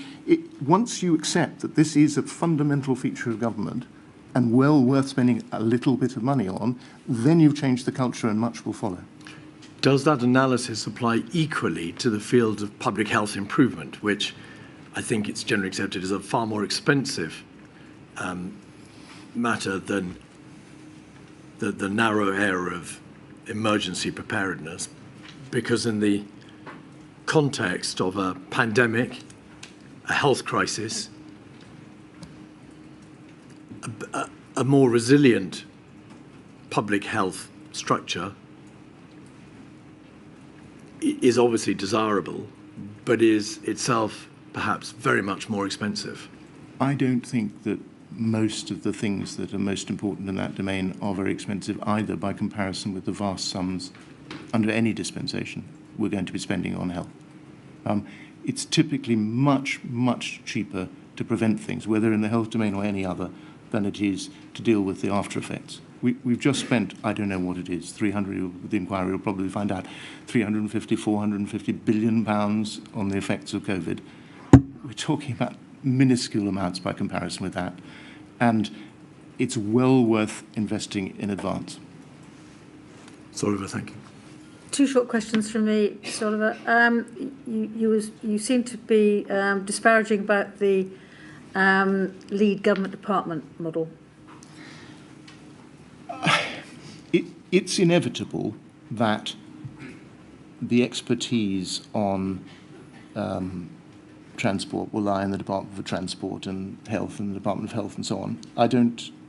In that sense, I don't decry the idea that when we have relatively minor problems, I found myself, for example, at one stage involved in what was not trivial for the people involved, but was not a large-scale disaster of individuals who were trapped the other side of the channel or further afield because an airline was collapsing and they couldn't get home, which is a minor emergency. The Department of Transport was perfectly well equipped to deal with it. They knew what they were doing. I sat with them, but it was not necessary to convoke some great cross-governmental arrangement. So the idea that those kinds of risks should be handled by individual departments, I think, is perfectly sensible. There are, as I say, not causes but impacts that are so big that they are definitely rightly described as whole of system. You know them when you see them, and we could list them. And for those, I think the idea that one department is in charge is mad, because they're not going to be in charge when you get to the response. The system we were operating already meant that they were not in charge, and it would not have been in charge in the response, because in response we would have gathered in Cobra, we would have been chaired by the Prime Minister, we would have, and I think incidentally the XO and XS committees that Michael Gove established originally to deal with Brexit, to my mind the only advantage of Brexit for COVID, were useful, would be useful in handling any future cross-government whole-of-system emergency. So it's very clear to me that you can't describe these major risks, whole-system risks, as owned by a department, and therefore they need to be attended to by a central entity that keeps its focus on that and learns continuously and has a corporate existence. Thank you. The other question I had was that you mentioned support for the idea from Man Alexander about regional tiers of resilience for. I'm no lover of bureaucracy, as you may have gathered from some things I've said, Sir Oliver, but if you have a regional layer, why aren't you just imposing yet another structure? Somebody's got to manage the structure, call the meetings, handle the minutes. Why doesn't it become an unnecessary layer of bureaucracy on top of what is already quite a complex system? Well, it could do, but perhaps it would help if I illustrated this not from my Cabinet Office experience, but from my experience as a local MP in West Dorset. The LRF, the Local Resilience Forum in Dorset, is composed of people from Dorset, County Council, police, so on. And if there's a problem at the village of Biddle Hinton, this is fine. But if there's a widespread problem around, shall we say, the flooding of the southwest, as unfortunately happens reasonably frequently, first of all, the ambulance service is not organised on a county basis, it's organised on a regional basis. Secondly, rivers inconveniently don't follow county boundaries. So if you want to manage them, you've got to manage upstream and downstream, and you have several counties involved. I'd be tedious to go on enumerating. There are I get the point. Various respects in which, for mid-level crises, regional coordination is necessary. It's then just a question of whether you set it up ad hoc, which is what happens at the moment, or whether you have it there permanently. My argument for having it there in a small, I mean, I'm talking about 5 people or something, but a small group of people being there permanently is that then, as well as bringing together the relevant people to handle the emergency when it arises, they could be involved in the planning in advance, and so when they got to the emergency, they'd know about it, the coordination. Thank you very much. Well, I think that's all the questions. There are no Rule 10.4 questions, my lady. You've been extremely helpful and been very interesting, Sir Oliver. Thank you very much indeed. I shall return at 22:12.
My lady, may I call George Osborne, please? Would you like to take the oath? Please repeat after me. I swear by Almighty God I swear by Almighty God that the evidence I shall give that the evidence I shall give shall be the truth, shall be the truth, the whole truth, the whole truth, and nothing but the and nothing but the truth. Thank you. Is your full name George Gideon Oliver Osborne? Yes, it is. Thank you for the assistance that you've given to the inquiry thus far, Mr Osborne, provision of your witness statement and also documents. And thank you for coming to give evidence to the inquiry today. Please keep your voice up and speak into the microphones so that the stenographer can hear you for the transcript. You were Shadow Chancellor from 2005 to 2010, then Chancellor of the Exchequer from 2010 to 2016, and First Secretary of State from May 2015 to July 2016. Your witness statement is at INQ 000187308. It's on screen now. Please can you confirm that that is your witness statement and that it's true to the best of your knowledge and belief? Yes, it is. Thank you. My lady, may we have permission to publish it? Thank you. You may. We can take that down. Before we start, Mr Osborne, I understand that you want to say a few words. Well, I just wanted to express my heartfelt sympathy to all those who lost a loved one during the pandemic, and for those who feel things could have been done differently. I hope the inquiry gets to the bottom of what those things might have been. Thank you. I'm going to ask you questions about whether or not the Treasury had a plan for a pandemic, and if so, what that was, and how the Treasury contributed to the government's planning for a pandemic. I emphasise from the outset that this examination is not a discussion or a debate about the merits or otherwise of the government's fiscal policy, or indeed the imposition of austerity. We will touch upon the effects of a sustained period of austerity in the United Kingdom, but only insofar as it relates to the state of the country's preparedness and resilience when COVID hit. In order to put your evidence in context, Mr Osborne, the Treasury is the government's economic and finance ministry. It maintains control over public spending and sets the direction of the United Kingdom's economic policy. And as Chancellor, you were the Minister of the government in charge of the Treasury. There are other important entities in the financial architecture that we will touch upon, including the Office for Budget Responsibility, which you set up during your tenure as Chancellor. In your witness statement, at paragraphs 7 to 11, we don't need to look at it. I'm going to attempt to summarise it. When you came to power immediately after the 2008 financial crisis, you imposed an economic policy intended to improve the United Kingdom public finances, and meaning that the United Kingdom was in better financial shape to face the pandemic when it hit. You say in your statement that your handling of the Treasury allowed the government to fund the furlough scheme and the bounce back loan scheme and other pandemic fallout, that you made reforms to financial services, which meant that there wasn't a banking crisis as a result of the COVID pandemic, and that you invested in research and development, importantly, vaccine development, which was important when COVID hit. Is that a fair summary of your explanation, as you give it in your witness statement, of the policy that you implemented? Yes, it is. Thank you. So that gives us an understanding of how you believe the Treasury, under your watch, contributed to the government's preparedness for a pandemic. But I want to explore with you the plan that the Treasury had for a pandemic. You say at paragraph 16 in your witness statement that for the risks where the Treasury is allocated as a lead department, it develops scenarios and determines the potential impacts and likelihood of the risk in question. That was the case prior to the Covid-19 pandemic. So does it follow, Mr Osborne, that where the Treasury was not the lead government department, it didn't develop such scenarios? Basically, yes. So if I might elaborate, I mean, there are certain crises which the Treasury is clearly directly responsible. Such as a banking crisis. A banking crisis, Yes. An economic crisis, a run on the pound. Sadly, our country has experienced many of these over the decades. And the Treasury is clearly the lead department, to pick up on the conversation that you've just been having with Oliver Letwin, Yes. for those crises. But when it comes to other kinds of crises that might affect a government, the Treasury is a contributor to the whole of government plan that usually another department leads. In the case of pandemics, the Department of Health. The Department of Health, yes. So we'll look in a moment at how the Treasury assisted the Department of Health, being the lead government department for pandemic preparedness. But before we do, could we please display on the screen page 8, paragraph 20 of your witness statement and read through it together, please. You say here, between 2010 and 2016, Her Majesty's Treasury and therefore the Chancellor contributed to cross-government preparations for civil emergencies. This contribution broadly fell into 4 categories. A, the monitoring, assessing and managing of economic and fiscal risks. B, leading responsibility in government for monitoring and responding to risks to the stable operation of the UK financial system, learning the lessons of the financial crisis. C, setting budgets and applying spending controls and/or conditions for government departments, although noting that it was ultimately for the relevant Secretary of State to decide how to allocate their budgets. And D, preparing Her Majesty's Treasury's own corporate structures to enable effective crisis management, working closely with the Permanent Secretary and other senior officials, again learning from the financial crisis. So summarising those 4 points, you believed that the Treasury's job was to plan for economic and fiscal risks, a stable operation of the United Kingdom financial system, setting the budgets and applying spending controls, and also preparing the Treasury's own corporate structures to enable effective crisis management. That's right. Yeah. Yes. Whilst this may well be a form of pandemic planning, these are all purely economic risks and matters which fall directly under the Treasurer's remit in any event. These are the Treasury acting on business as usual, aren't they? Well, the only thing I would draw attention to is that most whole country crises, of which a pandemic is an obvious example, but a devastating military attack, a catastrophic civil emergency of some kind, would probably lead to a second crisis, which is an economic or financial one. And indeed, in the spring of 2020, I wasn't in government, but it was clear for everyone observing government that they were not only dealing with a health emergency, but they were dealing with an economic emergency and a financial emergency. And a huge amount of effort, successful as it turns out, was put into trying to stabilise the markets, make sure the banking system didn't fall over.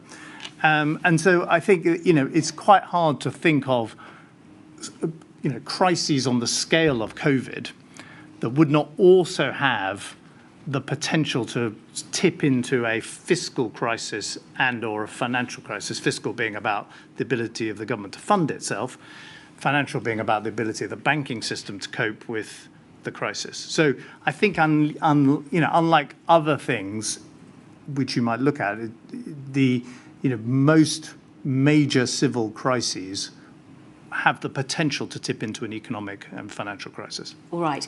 But given how central the Treasury is to the functioning of the United Kingdom and its economy, do you agree that there appears to have been no planning for external shocks which would have a major economic impact? In other words, no specific pandemic planning, no plan in the Treasury? Well, I've been following the evidence given to this inquiry Yes. with interest and before appearing here, and you have covered this territory. I'm happy to cover it myself. But clearly, the UK, as indeed I think is the case of most Western democracies at the time, has an influenza plan. And the Treasury had done some work on what the impact of that would be. And it's a hit to GDP. There's an expected period when much of the workforce might be absent from work for a week or two. And there's, tragically in that case, there would be a high mortality rate. The Treasury basically had the structures to deal with that because there are already sickness benefits. There are already structures available for companies to pay people who are not working, who have the flu. And in the exercises that had been done before I came to office, there were some very specific supply chain issues that had been established if there was an influenza pandemic around things like the impact on the travel industry and the like, given what subsequently happened, very small scale. Yes. You're absolutely right that there was no planning done by the UK Treasury, or indeed, as far as I'm aware, any Western Treasury, for asking the entire population to stay at home for months and months on end, essentially depriving large sectors of the economy, like hospitality, of all their customers for months and months to come. That could have been done, couldn't it? Well, you're completely right that if someone had said, and I know that's absolutely core to what this module of the inquiry is looking at, if someone had said, you, the UK government, should be preparing for a lockdown that might last for months, then I've absolutely no doubt the Treasury would have developed the schemes that it did subsequently develop around the furlough, the COVID loans and the like. What I would say, in defence of the officials I work with, who were some of the most hardworking and dedicated public servants I've ever come across, is that in 2020, it turned out to be fairly easy and rapid to be able to put those support systems in place. Not all the other areas we're going to, I'm sure, cover around the health service, but the actual economic support schemes, like furlough, were designed by hardworking Treasury officials under a pressure situation very quickly and put in place. So yes, planning could have been done for a furlough scheme in advance. I'm not clear, observing it as at that point just a citizen, I'm not clear that that would have made a better furlough scheme than the one we actually, as a country, saw. All right. Well, taking other examples than lockdown and furlough, using, for instance, a plan to consider the economic output required for self-isolation, or the COVID business interruption loans, or any economic effect of a mitigation action. None of that was done. There could have been planning, joined-up planning, between the Department of Health identifying what the mitigation actions were being considered, and the Treasury then coming in and dealing with a worst-case scenario, a middle-case scenario, and assessing whether or not the proposed mitigation actions were economically worthwhile. None of that sort of planning took place, did it? Well, you're right that there was no planning in Britain, or indeed, as far as I'm aware, in France, Germany, United States, or anywhere else. Well, we're dealing just with... Well, yeah, but it's important because I think if you're challenging, the phrase that's come up here, groupthink, it was not a groupthink unique to this country. There was no assumption that you would ask the population to stay at home, or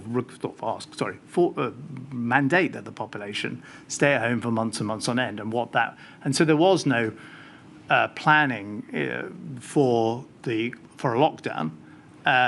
Whose fault was it that there was no prior thinking that could? Well, I don't think it's particularly fair to sort of apportion blame, because the entire scientific medical community, again, hardworking individuals with the best of intentions, we're not elevating this particular possibility of a coronavirus that would have this level of contagion, have asymptomatic patients, and the Treasury, or indeed the Education Department or the criminal justice system, should pay attention and come up with some plans for if that was to happen. But if we had, I think, if you look at the planning for the influenza pandemic, and of course we don't know in practice, we'd have to come into contact with reality, how it would have fared.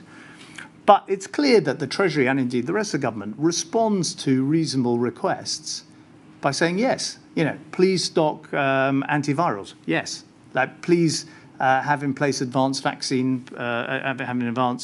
purchasing agreements. Yes. Let's have some money set aside for call centres we can set up. But yes. that is different that is very different to sitting down with the Department of Health and working out whether or not there would be such a catastrophic effect to a lockdown that it would have to be considered. And the benefit of considering that prior to the incident hitting is you're not making these decisions on the hoof.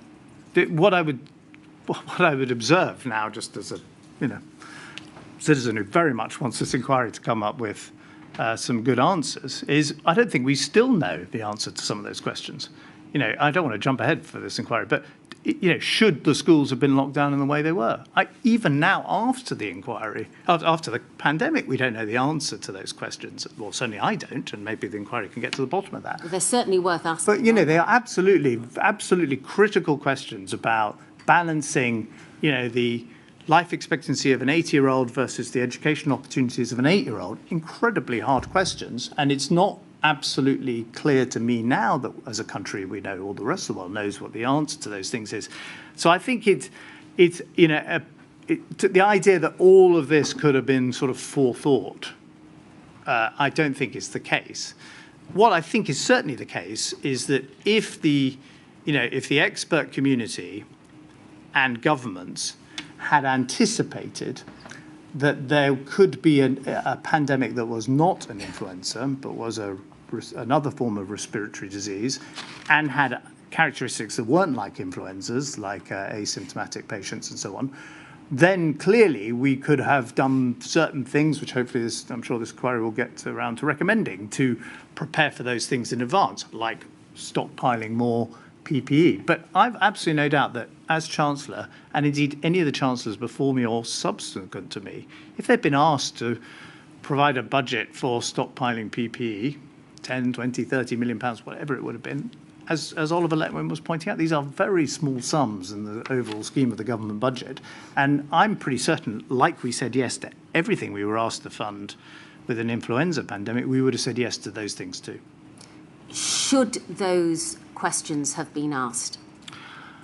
Well, I'm with hindsight, yes, but I would say the one thing a Treasury can do, and I think it's a very powerful statement from the chair of the OBR in the witness evidence that I was shown, is he says, Richard Hughes, in the absence of perfect foresight, fiscal space may be the most valuable risk tool.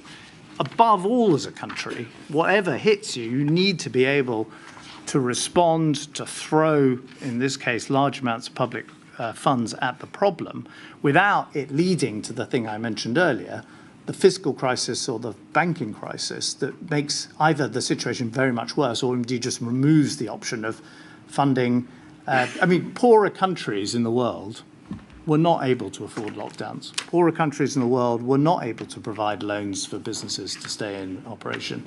Right. So this is not some academic question. And indeed, in our own country in the last 12 months, we saw in the autumn of last year, with the funding crisis for government debt, that this is not some abstract problem for the UK either. If you can't fund yourself, you cannot spend £340 billion on COVID support. Well, you're going back with respect to the issue of funding. The questions were based around the lack of preparation, the lack of planning. You've raised. I would say that part of preparation and planning is, as an economy, to have flexibility to deal with whatever the world's going to throw. But that's only part of it, isn't it? Of course. And even recognising the questions that need to be asked, it is not a plan. Once those questions have been identified, there then has to be planning for the practicalities of what might take place. I just want to go to this statement of Richard Hughes, please, as you mention him. He's the chair of the Office of Budget Responsibility, as you say. His statement is at page INQ 000130270. And if we could go to page 5, please, and look at paragraph 6D of the witness statement.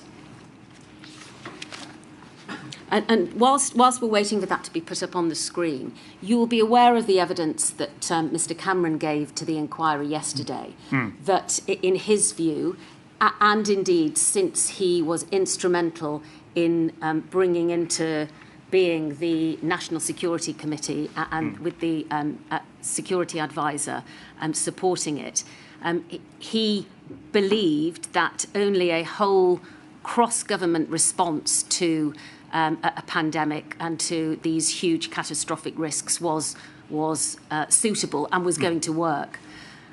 Do you agree, Mr. Osborne, that unless the Treasury is involved in proper joined-up thinking with the other lead government departments, then there is a piece of the jigsaw missing, and it is not a cross-government response?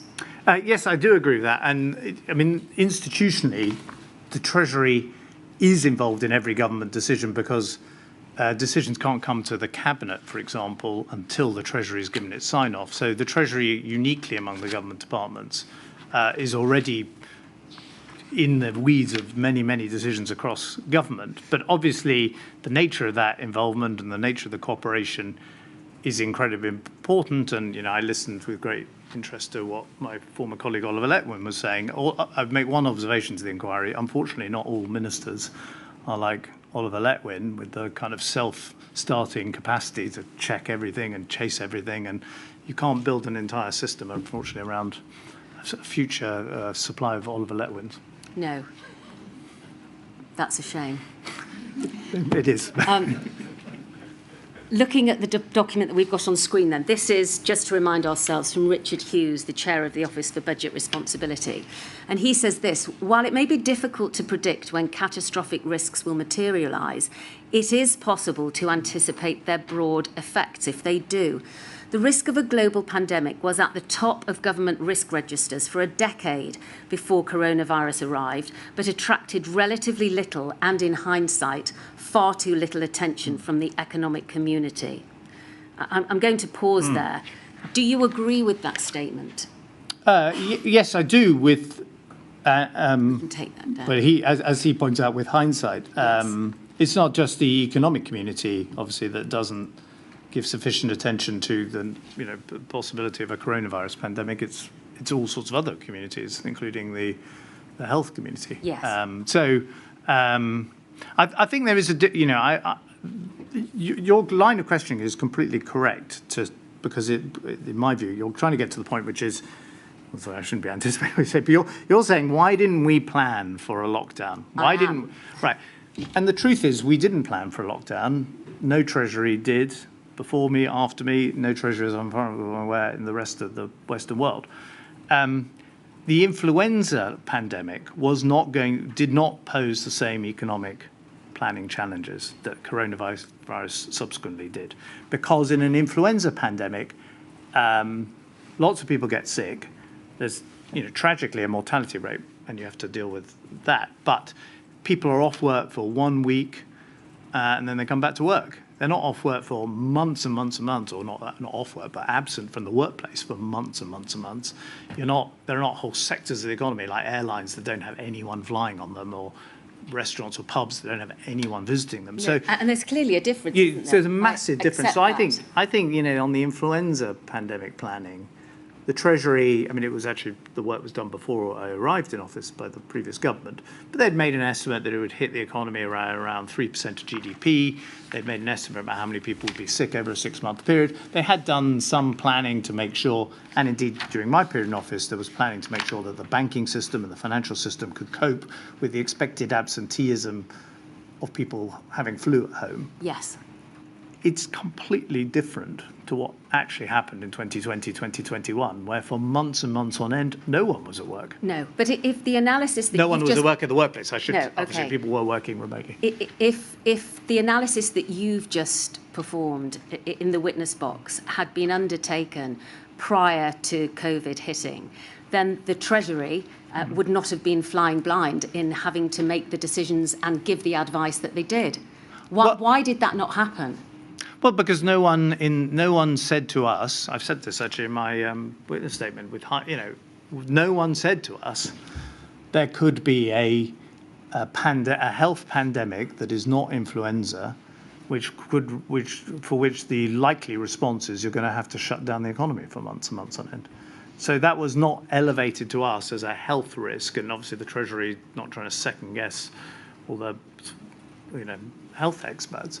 And this is not, I'm not disparaging the health experts who I work with very closely in government. It's just, it doesn't seem to me, in all the documentation I've read, everything I've seen in the rest of much of the world, that anywhere else in the world people are saying you've got to prepare for this thing. And obviously the entire world is caught out by what has happened. And indeed, I don't actually, it's an interesting question, which is only entirely sort of unknowable. Would we all have gone into lockdown if China had not locked down in January or February? I think the Chinese lockdown is what gives the rest of the world the idea of a lockdown. And it's the overwhelming of the hospital system in northern Italy that then leads all Western governments to reach basically the same conclusion, which is we've got to do what the Chinese have done in order to try and preserve our capacity in our emergency wards. And I wonder, but it's unknowable, that if we'd done a kind of tabletop exercise in 2011, 2012, Yes. that we would have come to the conclusion you could lock down the entire population. Whether that would have even been a feasible policy option, as it turned out to be. We'll never know because it was never done, was it? We asked the Treasury to provide us with any plans, pandemic plans, and evidence of what in fact was done in the time that you were Chancellor. And Catherine Little, who is the Treasurer's second permanent secretary, has provided a witness statement, which I know you will have read, Mr. Osborne.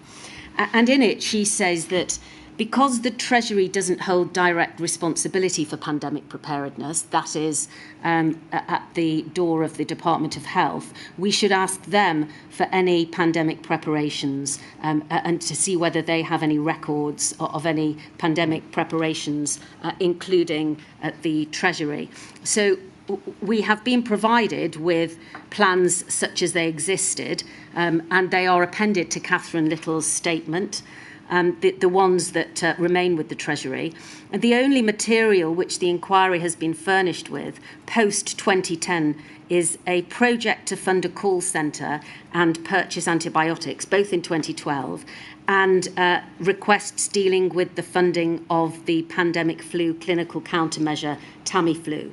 Other than those, held within the Treasury, there are no plans, no reaction to any of the Department of Health mitigation proposals, and nothing specifically relating to any pandemic threat. Do you accept that?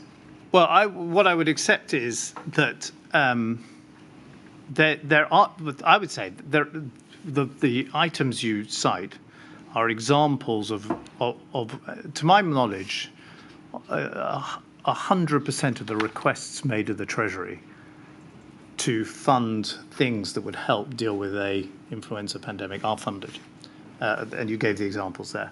There is also a whole set of planning that goes on during this period to deal with banking crises and endless exercises which I took part in, and structures with us and the Bank of England and the Prudential Regulatory. But we're talking about pandemic planning. No, but that was, so pandemic, I think, that would have been part of the thinking, which is if there's a crisis, can the banking system cope?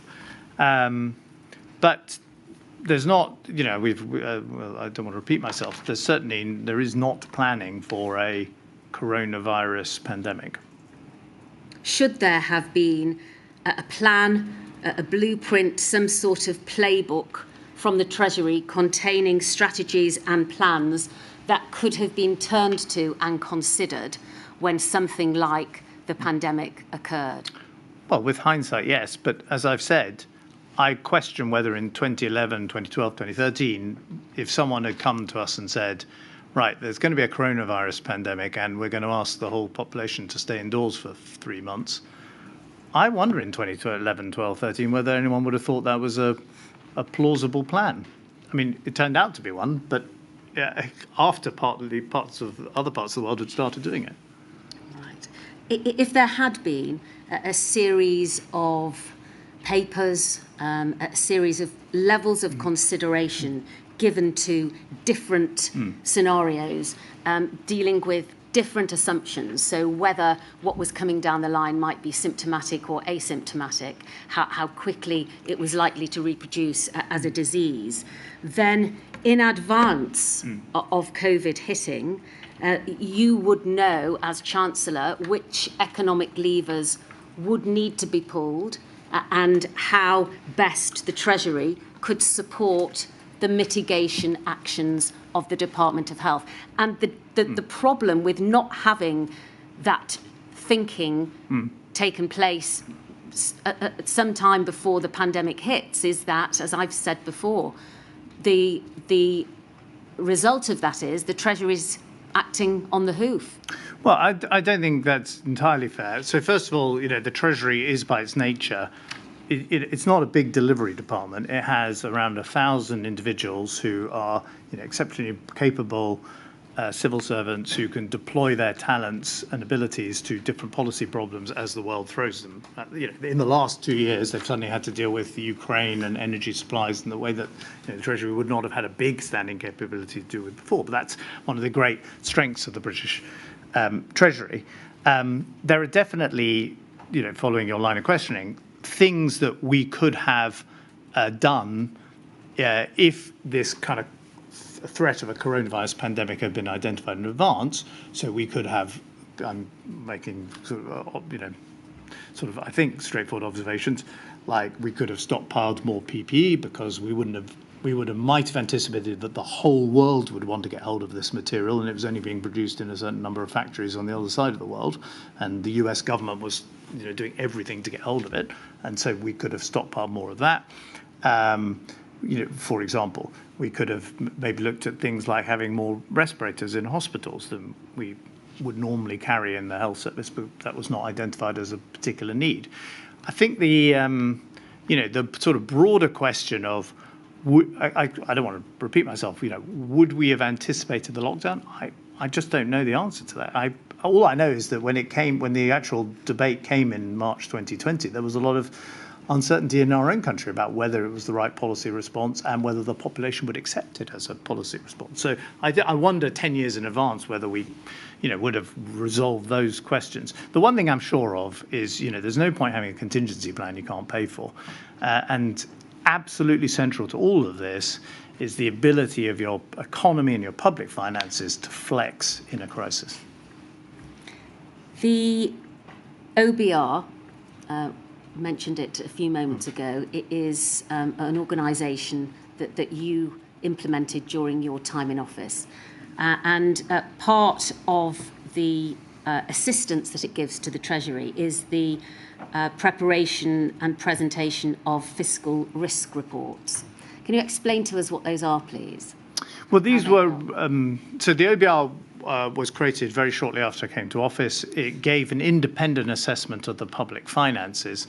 And it's not just, I think it's important for people to understand, it's not just another think tank with a sort of another set of finances, another set of forecasts. These are the government's forecasts. There's not some other set of government forecasts. In other words, the forecasts for GDP, for unemployment, for tax revenues and so on are independently produced, but they are the official government forecasts. And that is the central role of the OBR. And to do that, it is privy to secret information in government. So it is privy to the budget decisions. I gave 8 budgets. It knew what was in the budget weeks before the general public did, or indeed weeks before members of the cabinet would know what was in a budget. So it's a very important institution at the heart of government.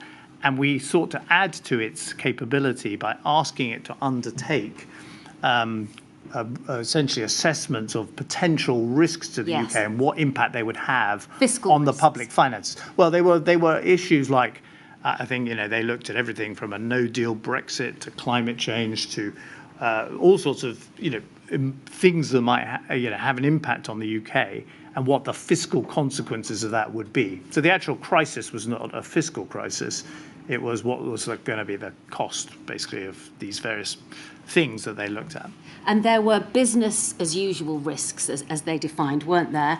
And then there were also one-off events recognised and reflected in their risk analysis. And in July of 2017, the OBR produced as part of its report this statement.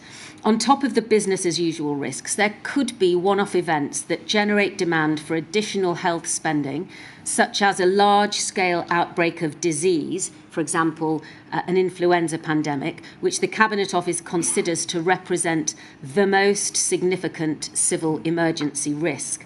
Long-term systemic cost pressures could also arise from sources such as an increase in antimicrobial resistance. So there was some recognition in the risks that were identified by the OBR of that which is contained in the National Risk Register. Yes, that's right. I've left office by this point. I think the OBR actually tell us that they had considered doing the influenza scenario planning, but in fact they switched their resources to looking at a no-deal Brexit scenario instead. Right. Well, my question for you on this topic is this. Does it surprise you, given what I've just read out, to know that despite there being an acknowledgement of the influenza pandemic being the most significant emergency risk identified by the National Risk Register, that the pandemic, did not appear as a risk on the fiscal list? Well, I think I don't know if you're taking evidence from the OBR, oral evidence, but they made their own decisions about what they thought were part of their independence, was to make their own decisions about what they thought they should look at. I imagine the government at the time would not have wanted them to look at a no-deal Brexit scenario, for example. So it's incredibly important they're independent and made those decisions. So you'd have to ask them that question. All right. Well, do you accept, I appreciate you're not in office anymore, but perhaps you will accept from me that by July 2021, the OBR had changed its approach to risks, particularly those identified in the National Risk Register, in two ways. Firstly, there was a broader focus in its report of 3 major risks rather than 97 individual risks. And one of those 3 major risks that is now covered in great detail is the risk of a pandemic. And secondly, there appears to be much more joined-up thinking now between the risks identified by the OBR, the fiscal risks, and those identified in the National Risk Register. So they have adapted and learned from what happened during the crisis. No, that's absolutely right. And I think they specifically in that case are looking at what happens if there's a coronavirus strain that the vaccines aren't effective against. So yes, absolutely. But of course, look, I would say what it points to is try and put in place the right machinery. I wish this inquiry, every success in trying to anticipate what we could do in the future for different crises. But the truth is we're not going to be able to anticipate every crisis that hits the United Kingdom over the rest of our lifetimes. And therefore having, a strong OBR, a treasury with the capacity to come up with quick policy making, central government machinery that can respond quickly to, that is also important, that's also important, as well as trying to anticipate specific crises that you can specifically plan for. Can we put up, please, the witness statement of Sir Mark Walport, which is at INQ 000147707, and go to paragraph 86 at page 33. And given what you've just said, Mr. Osborne, about the fact that not every eventuality can be predicted or planned for, I'd like your view on what Sir Mark says here at paragraph 86. Every national emergency has knock-on effects on citizens' lives beyond the immediate impact of the emergency itself. And there is always the possibility that the cure for this specific emergency, in terms of the policies and actions directed at stemming the primary damage, causes harmful side effects. In the case of a pandemic, lockdowns and quarantining, closing international borders and other restrictions to travel, closing of institutions such as schools and businesses, all have serious adverse consequences. This raises important questions for policymakers about how to balance the direct harms from the pandemic infection against the adverse consequences of interventions, singly or in combination. that statement highlights, does it not, the importance of a department trying its level best to anticipate not only what's coming down the line, but also what is going to be the effect of the mitigation actions that might have to be taken.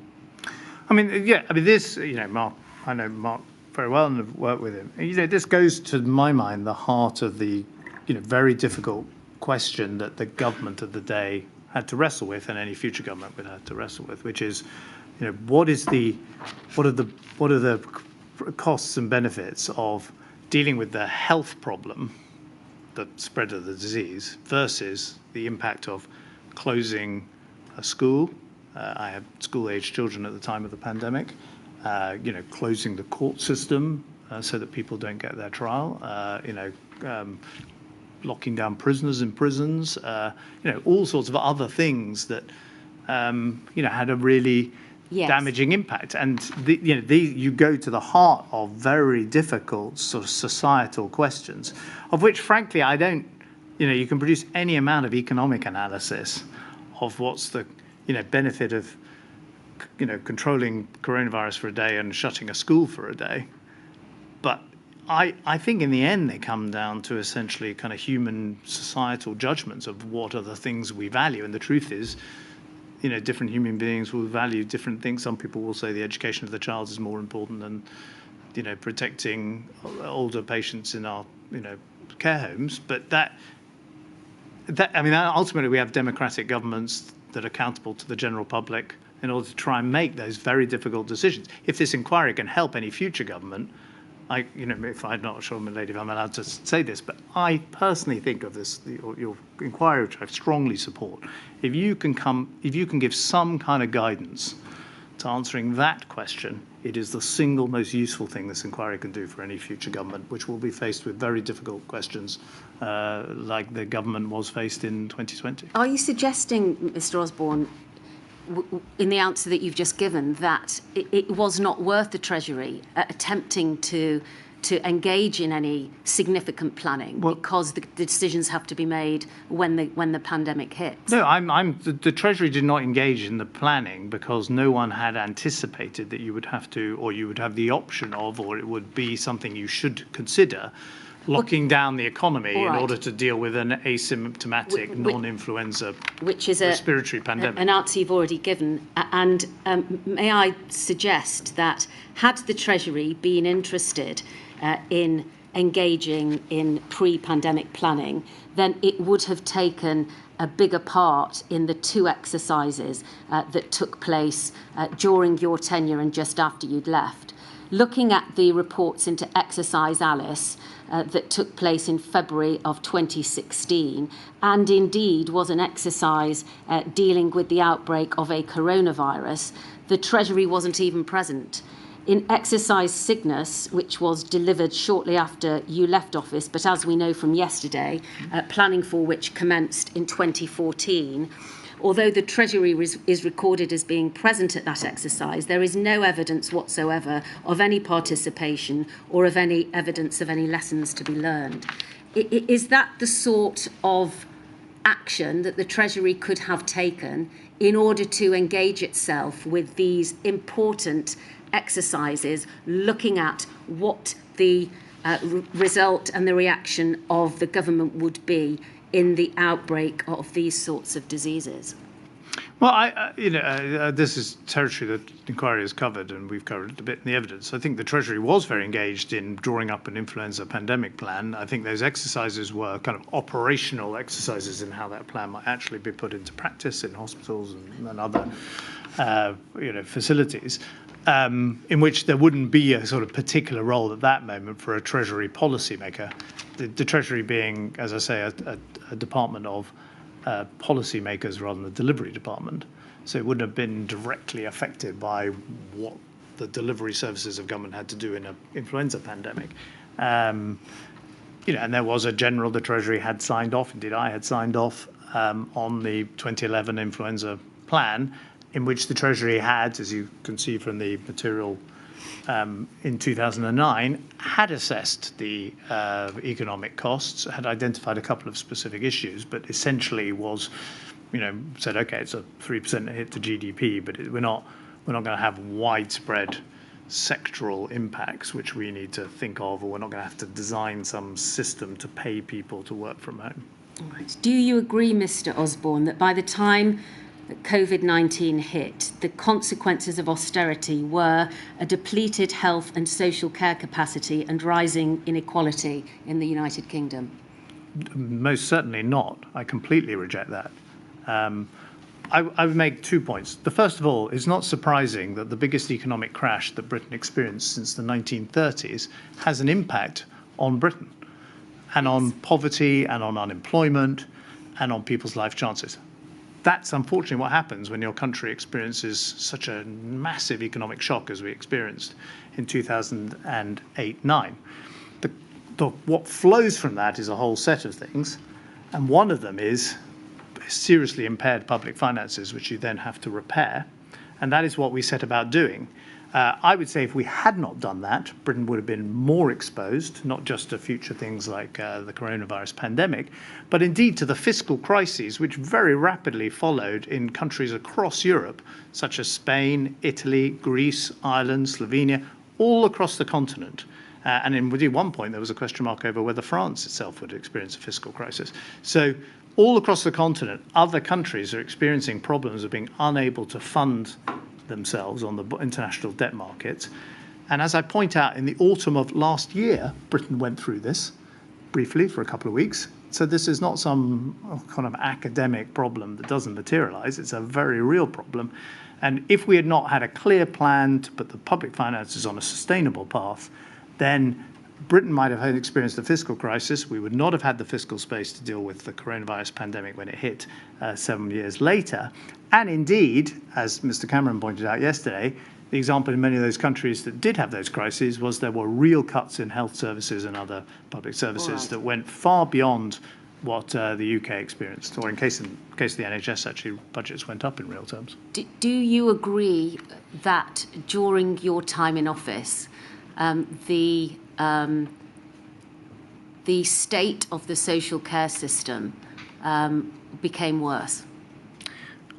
I'm not sure I would accept that. I would certainly accept that there are rising pressures that, including during my period in office, on the social care system. All right. Well, can I ask you to yeah, pause but they are driven by the fact Britain has a rapidly ageing population. Yes. Not rapid, sorry. Well, an ageing population at a relatively rapid rate, and that the cost of medical treatments are going up, which is actually generally a good thing because these are new treatments that can help people. But the UK social care and health system is experiencing exactly the same kinds of pressures as the pressures being experienced in most Western democracies at this moment.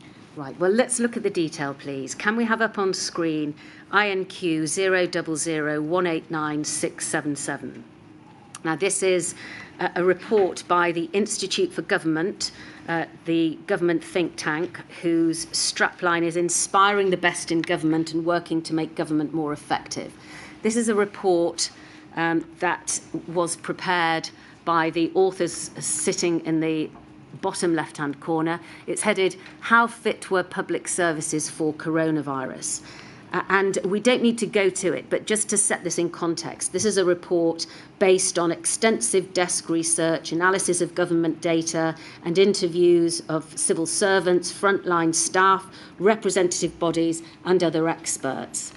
Can we go, please, to page 8 of this report and highlight the final 2 paragraphs and zoom in on those? Even before the crisis began, that's the COVID crisis, public services had seen reduced access, longer waiting times, missed targets, rising public dissatisfaction, and other signs of declining standards. Most notably, GPs and hospitals were missing almost all routine targets, whilst prisons had experienced a dramatic increase in levels of self-harm, violence, and poor prisoner behaviour. This context made it far harder for services to maintain acceptable standards while also managing a disruption as wide-ranging and long-lasting as that wrought by the coronavirus. The response has also been hampered by historic underinvestment in buildings and equipment. Government has consistently underspent its capital budgets, often using money that had been earmarked for long-term investment to cover holes in day-to-day budgets. As a result, public services have had to operate out of crumbling prisons, courthouses and hospitals that are difficult to clean or repurpose in line with coronavirus health measures. And can we move down to finish this on the following page, please? The sale of courthouses and police stations and the failure to build new prison places have similarly made it harder to maintain social distancing. And inadequate ICT has reduced the ability of police officers and local authority staff to work from home, made it far harder for prisoners confined in cells for more than 23 hours a day to access training or speak to their families, and meant that schools, hospitals, GPs and criminal courts have all struggled at times to provide services remotely, even when greatly reduced. Now there's repeated reference there to prisons and court centres, and indeed those will be covered in detail in later modules. So I just want to focus for the moment on what the Institute for Government have found in terms of the state of the health public services and the ability for them to react to coronavirus. Is that picture something that you recognise? The short answer is no, because by the time I left office, there were more doctors working in the NHS, more nurses working in the NHS. As Mr. Cameron pointed out yesterday, diagnostic testing had increased in the NHS and public satisfaction had remained broadly constant during a difficult period for the economy and for the constraint of spending in public finances. I'd make a general observation. I mean, if you put all this together, the health service, the criminal justice system, the education system, the social care system, I think basically you've just left out defence, but if we had some generals here, they'd no doubt want some more tanks. That is public spending. So you can't just say, well, we'd like public spending to be higher without then explaining where you're going to get the money from. I've pointed out the risks of borrowing the money, so you can certainly go to the general population and say, please, will you pay more taxes? I would note the present Prime Minister just last year proposed a national insurance rise to pay for the NHS, and it was rejected by his own party and by the opposition. So, in other words, this is the job of the Chancellor Exchequer. Right. You are going straight to the heart of it, which is you've got to balance all of these competing demands within public services for different services wanting more money, plus the constraints on a country of borrowing the money in international markets, plus the constraints on the general population just willy-nilly paying more tax. And the taxpayer is also a core participant in that sense to this inquiry, which is he's got to pay for all of this. The point that you're making, Mr. Osborne, and in your witness statement, you claimed that the Department of Health funding for the NHS was ring-fenced or was increased, in fact, year on year during the course of your time as Chancellor, whilst other departments were reduced by up to 19%. Yes. Right. Well, I'd like to explore that with you, please. I would make one point. Please just let me ask my question. Of course. I'd like to explore that in terms of social care and in terms of public health, because from the time of the implementation of the Health and Social Care Act of 2012, it's right, isn't it, that certainly certain of the public health responsibilities moved from the National Health Service over to local authorities and therefore came outside of the budget, that part of the budget that the Department of Health would give to the National Health Service. Do you agree with that? Yes. Yes. So in terms of whether or not the funding for public health had been ring-fenced in the way in which you describe in your witness statement, what we have to in fact look at is how the local public health was being funded through the local authorities. And in order to do this and to demonstrate my point, can we put up, please, INQ 000 205 178, which is the witness statement of Dr. Klaas Kershele. And can we go to page 70 and paragraph 108? I'd like your comment on this, please, once we've read through it, Mr. Osborne.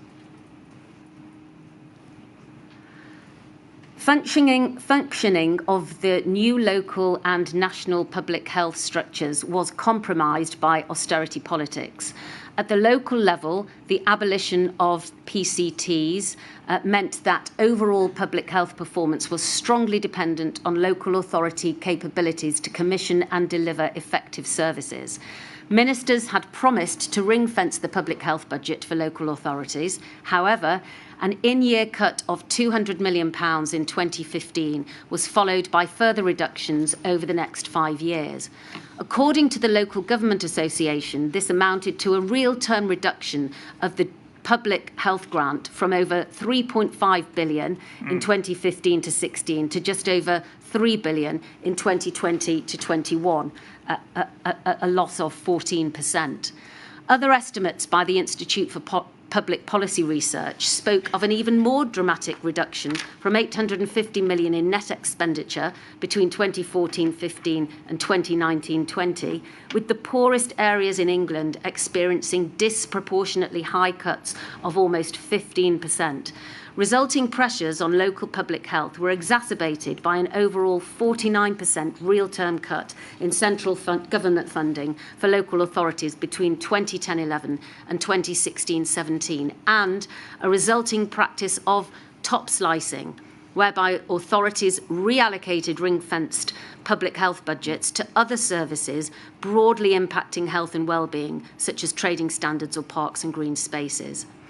In 2010, Healthy Lives, Healthy People had promised to give local government the freedom, responsibility and funding to innovate and develop their own ways of improving public health in their area. Freedom and responsibility had been granted, but funding was often lacking. What do you say about that, Mr. Osborne?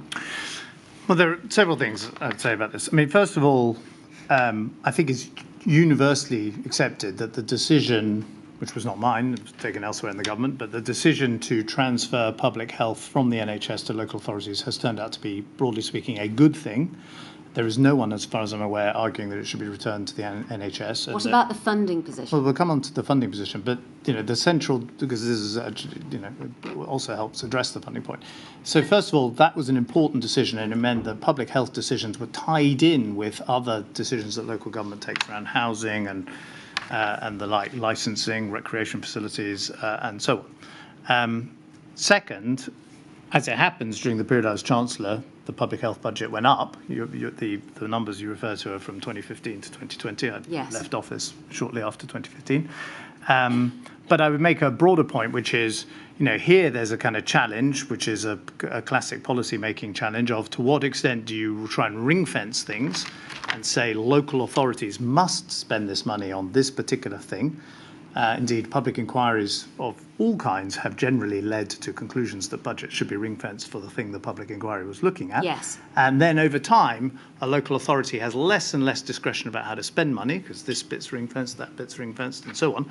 And you erode local decision-making and local democracy, and you also end up with a whole load of siloed individual ring fences. So as a government, the Cameron government, of which I was an active part, was actually promoting localism, and indeed we went further in devolving power, such as indeed the NHS and public health and social services in Manchester to the Greater Manchester Authority we created. To work, the system has to be properly funded, doesn't it? Well, then you come to the point which is, and by the way, local government has its own resources. It can raise or cut local taxes. Part of the taxation system is in the hands of local government.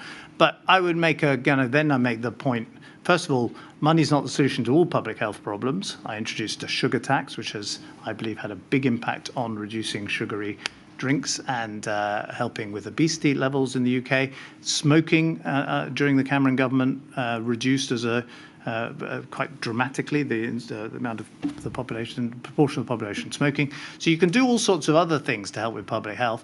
If you're coming back to like the public health budget, well then that's what okay. Well then that which straddles several different parts of government again comes into the general question you've got of which budgets you're going to cut, or what money you're going to borrow, or what taxes you're going to put up. Right. And we had made a decision to ring fence the NHS and indeed to ring fence some of these public health grants. By the way, I might just observe that Public Health England, which we created, was absolutely instrumental in coming up, I think, within 3 days for a test with coronavirus. So we did put in place structures that in 2020 did deliver in the case of developing a very rapid test, which was required for this brand new disease. Well, I'm going to suggest, Mr. Osborne, that Public Health England failed in its mission to increase the country's public health. You will know that your Secretary of State for Health and then Health and Social Care, Jeremy Hunt, has provided a witness statement to the inquiry in which he says that he acknowledges that during his time as Secretary of State, the NHS required more funding.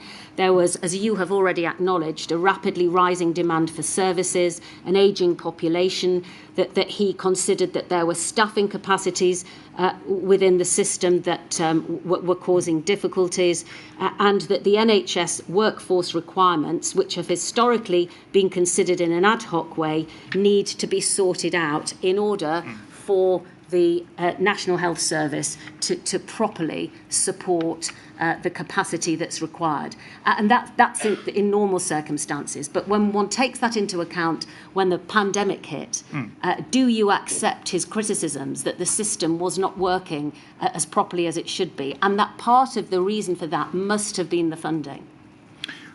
Well, I read his evidence, which I thought was very good and had some interesting and constructive ideas for the future around testing capabilities and so on, and lessons to be learned from South Korea and Taiwan and other countries. I think from memory, he actually identifies Brexit and immigration as one of the problems, that the health service had relied on a stream of people coming into the country to fill posts in nursing and other parts of the medical profession, and that proved problematic during the period he was health secretary. I had by then left the government. All right. Do you agree that, however well funded you say the NHS was during your time as Chancellor, it simply wasn't enough? No, I don't accept that. I mean, what I accept is you could spend more money on the NHS, just like you could spend more money on the court system, more money on the school system, more money on the army. But you have to make a calculation of balancing the resources each of those services get, and the central calculation, which every household has to make, is what can we actually afford? Because what's the revenue that's coming in? And so I think we prioritised health. I would also it's not insignificant that at the 2010 general election, this is exactly what we said we were going to do: cut other areas, but increase health. We went into the general election telling the public we were going to cut those other services. And in 2015, we also said the same thing. And on both cases, the public put their confidence in us. So in terms of also democratic accountability, I don't think the public were misled about what the government would do. And the evidence of the 2015 election were prepared to continue to place their trust in us. Can we display, please, INQ 000119293? This is the OBR's first fiscal risk report from July of 2017. I've already made reference to it. And can we go to paragraph 162 and look at, page 162, and look at paragraphs 6.66 and 6.67. This was the risk report provided a year after you had left office. And if we can look, please, at, in fact, 6.66 we will start with. Thank you very much. It's headed Pressures on the Adult Social Care Budget and How Government Has Responded. As with health, there are visible signs of pressure on the adult social care system. In the past 2 years, governments have announced top-up funding and delayed reforms that would increase costs further. The government has stated that further reform is required to ensure that the system is prepared to meet the challenges of the increasing numbers of over 75s, and that it will work with partners at all levels, including those who use services and who work to provide care, to bring forward proposals for public consultation. Signs and sources of pressure on the adult social care budget include pressure on local authority budgets has fed through to adult social care. For those authorities in England with responsibility for adult social care, it is their largest item of discretionary spending. Local authority budgets have been squeezed by cuts to grant funding and limits on council tax rises. As a result, English local authorities' total net current expenditure fell by 13.3% in real terms between 2010 to 11 and 2015 to 16. Within this, total spending on adult social care fell by less, but local authority spending on it still fell by 9.1% over the same period, including transfers from the NHS. Spending on adult and children's social care exceeded local authorities' budgets in 2014 to 15 and by a bigger margin of 2015 to 16. This is the organisation that you created, telling us here that so far as local authority budgets are concerned and adult social care is concerned, the picture was not great. Do you agree? Well, I'm not saying, sure it does say that, to be honest. I mean, I think it points out that there are pressures on the adult social care system. That's a statement of the obvious in all advanced democracies at the moment. And then it goes to point out that there were reductions in the local government budget. Yes, there were. We announced, they're not like secret reductions in the local government budget. They were publicly announced as part of a programme of trying to reduce government expenditure. But if you exclude local government, education, defence, criminal justice, and the NHS, you haven't got anything left. That is what public expenditure is, plus welfare spending, which people also are not keen on having reduced. So welfare entitlements. So yes, there were reductions in local government budgets. That's because the country had had an enormous financial crash, was poorer than it had been before, was going to be permanently poorer. There was an impact on it. Its permanent potential had been impacted by the crash. And we had to try and make sure that public expenditure fitted the size of the economy, whilst getting the economy growing and putting people into work and reducing poverty, which all happened under our watch as well. So we got the economy going so that you could afford to spend ultimately more on those things. I would just say on social care, it's really straightforward. There are two people who can pay for social care. The taxpayer can pay, and then you've got to be prepared for higher levels of general taxation. Rishi Sunak's NHS and social care levy was rejected by the Conservative Party and the Labour Party in the last year. Or you can ask people to sell their homes, the assets they have, to pay for that social care. There's no one else who's going to pay for it, the taxpayer or the individual. And the political system for 20 years under governments of all colours have rejected those two options, which is why you continually read that there's an ongoing debate about what the social care problem is unsolved. That's because the solutions are currently unpalatable to the political system, which I would suggest is a reflection of being unpalatable to the broader taxpayer and society. But what about the effect of the falling expenditure? You know that last week the inquiry has heard from Professors Marmot and Bamborough, who told the inquiry that changes in the social determinants of health because of austerity since 2010 were likely to be the causes of the adverse changes in health and health inequalities in the UK. And also, I know that you've had sight of the statement of Professor Kevin Fenton, the President of the United Kingdom Faculty of Public Health, who's told the inquiry that a key lesson learned through the pandemic has been the importance of robust engagement with potentially disproportionately affected populations, both in the planning and preparedness.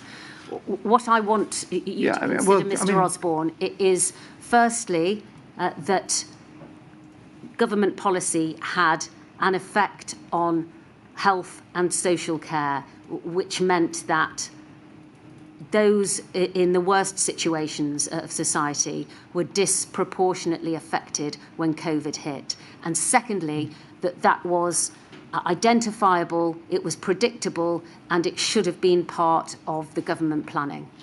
I just completely reject that. And in the case of the Marmot and Bamber report, and obviously there's a lot of very interesting work on health inequalities, which we did a huge amount to seek to address. They have this statement of paragraph 151, national economic wealth, i.e. GDP, has long been considered as the major global determinant of population health.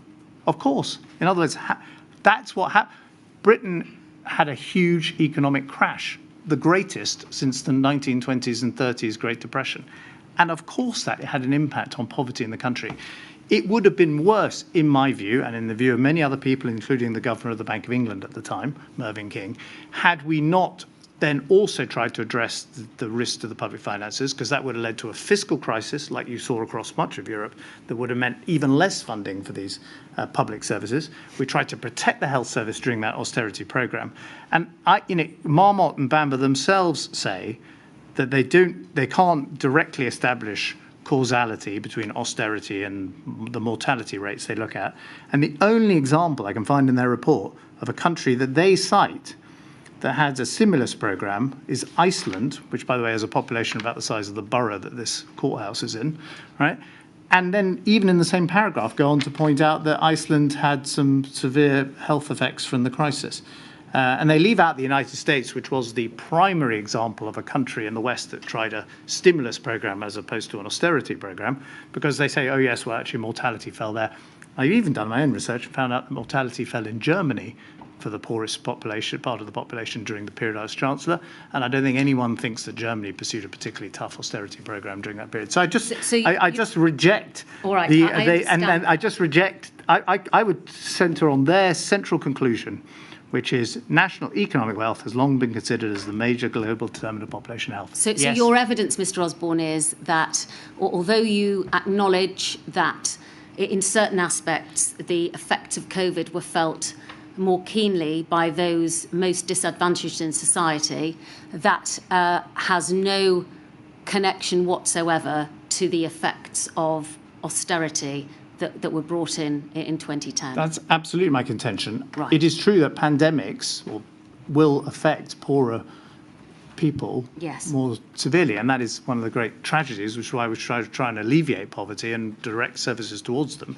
I think everything we did to try and ring-fence the NHS budget, to provide stable finances so that they were not further affected by a fiscal crisis, things like universal credit, which were introduced, all of these things were done to try and protect the poorest part of the population. Indeed, I was the first Chancellor ever to publish distributional analysis of the effect of my policies of budget after budget, precisely to show that we were trying to direct resources in constrained times to the poorest and most vulnerable, who are indeed generally more exposed to things like pandemics, tragically. Mr. Osborne, thank you. How are we doing? Because I think, if I may say so, Mr. Osborne and I share a tendency, which is to speak very fast. And the stenographer, I'm afraid, has had a tough morning. So I only have two more. You think you can finish by questions. 1 o'clock? Yes, I will finish by 1 o'clock. Okay. Can I apologise to you, my lady, for talking too quickly for the stenographer? Don't worry, I do it too. So I'm afraid we're in the same camp. Two final questions, please. The first, going back to health economics, and I'd like to put to you the statement made by Professor Sir Chris Whitty in his witness statement. We don't need to put it up. But he has told the inquiry this: there may be a need to look at operational issues and the cost effectiveness of particular interventions within CMO or SAGE advice. So health economics may be relevant to the medical and scientific advice. This is because giving advice which is operationally unfeasible or substantially disproportionate in cost or difficulty is not especially helpful. And that is mirrored and expanded by the witness statement of Professor John Edmonds from the Department of Infectious Disease Epidemiology at the London School of Hygiene and Tropical Medicine. And he says this: there needs to be far greater attention paid to the economic impact of pandemics and the interventions aimed at controlling them. Oh, thank you very much. It's on the screen. The economics of outbreaks is a specialised field. Interventions can have major knock-on effects so that individuals who are not directly reached or targeted by the intervention can still benefit, as they have a reduced risk of infection from others. These knock-on effects need to be incorporated into the analysis to avoid underestimating the benefits of public health actions. Just pausing there. Do you agree with these two scientific experts, that there needs to be joined up thinking between the science and the economy. Yes, absolutely. But I would observe that, if you're trying to think through how a future government might deal with a pandemic, it's not just the health impacts. You have to. What I think the government wrestled with at the time, I wasn't in it, but I can see as an external observer and with my experience, was also the educational impacts, the criminal justice impacts, and the like of the lockdown, and trying to balance those. If you can apply more, and indeed the impact on businesses and people's employment. If you can certainly apply more analysis to all of that. I personally think you're going to end up with a very difficult, essentially sort of human judgment of, are you valuing education over health in some cases, and that is a very, and other examples like that. And that's an incredibly hard trade-off, which I guess we have, in our country, elected governments to try and make on our behalf. All right, thank you. Finally, let's just look at the consequences of failing to plan. And can we display, please, INQ 0000872005, and look at paragraph 16 at page 4 of the Pandemic Diseases Capabilities Board review of April 2022.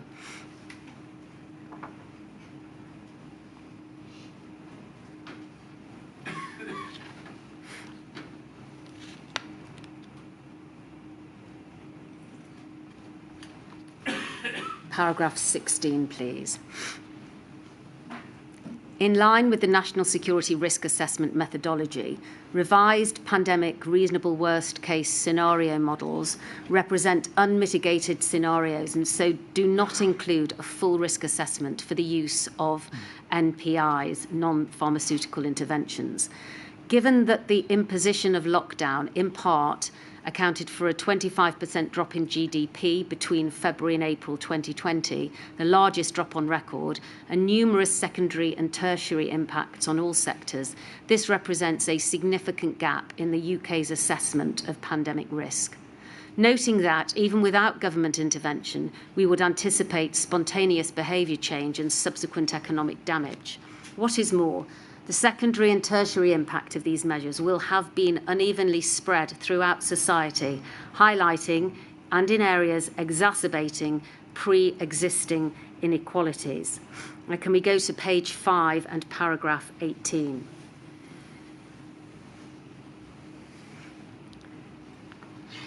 And can we highlight 18, 19 and 20, please? The unprecedented use of NPIs and significant changes in public behaviour seen during the COVID-19 pandemic required the provision of far greater economic support than pre-COVID planning assumptions suggested. The planning assumptions in the 2011 UK influenza pandemic preparedness strategy focused on the economic impacts of sickness absences. As a result, the strategy did not include many of the significant economic impacts which we have seen during this pandemic, such as the dramatic drops in economic activity, significant shifts and reductions in consumer spending, and disruption to global supply chains. The OBR's Fiscal Risks Report from July 2021, which we've looked at, suggests the United Kingdom's real GDP declined by an unprecedented 9.8% in 2020, and as of September 2021, the NAO estimated the lifetime cost of government spending on COVID-19 will reach £370 billion. Clearly then, in line with recommendation 2.1, our economic risk assessment for pandemics must be updated to include a broader range of impacts, including the significant potential impacts of NPIs and behavioural changes on different sectors of the economy. Do you agree with that conclusion, Mr. Osborne? Well, I do. I absolutely agree with the conclusion. Knowing the brilliant civil servants of the Treasury, I suspect they've already done it for you. There already will be a load of internal assessments of the future effect of, for example, coronavirus variations that don't have vaccines at the moment that are effective, were they to emerge. Yes. But I would make, I guess my sort of, where we started with this was did the Treasury or indeed any other part of government or indeed any other Western government anticipate that it might require a lockdown that would impact the economy, as it says here, by a drop of 25% of GDP? No, they didn't. But through the programme we pursued as a government, we created the fiscal space so we could end up spending £370 billion to help people deal with all the adverse effects that the lockdown introduced in terms of their education, the way the criminal justice system worked, and above all, their employment. And we kept people as a country economically in a much better shape than they would have been if we'd not been able to spend that money. And that's because we created the fiscal space.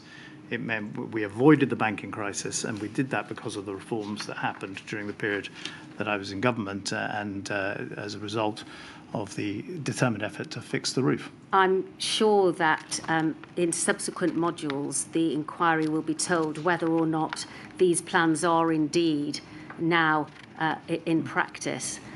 But if that's right, Mr. Osborne, it's a shame that this wasn't done before, isn't it? Well, I would just point out no one I'm aware of anywhere in the Western world, maybe anywhere in the world, said, you know what governments should prepare for? They should prepare for a coronavirus pandemic that will require us to lock down the entire economy for months on end. Obviously, if someone had said that, then there would be a legitimate question, which is, why aren't you preparing for it? But unfortunately, no one did. And it's, as I say in my own evidence, I of course, dearly wish they had. My lady, that concludes my questioning of this witness. There are no Rule 9 requests by any other court participant. It's now 1 o'clock. Would you like to rise, please? I will indeed. I should come back at 2. Thank you very much indeed, Mr. Osborne, and I'm glad we could complete before lunch. Thank you.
Yes, Mr. Keith.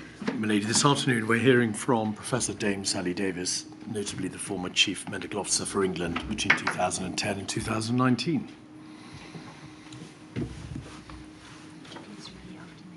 I swear by Almighty God I swear by Almighty God that the evidence I shall give that the evidence I shall give shall be the truth, shall be the truth, the whole truth, the whole truth, and nothing but. and nothing but the truth. Thank you. Thank you.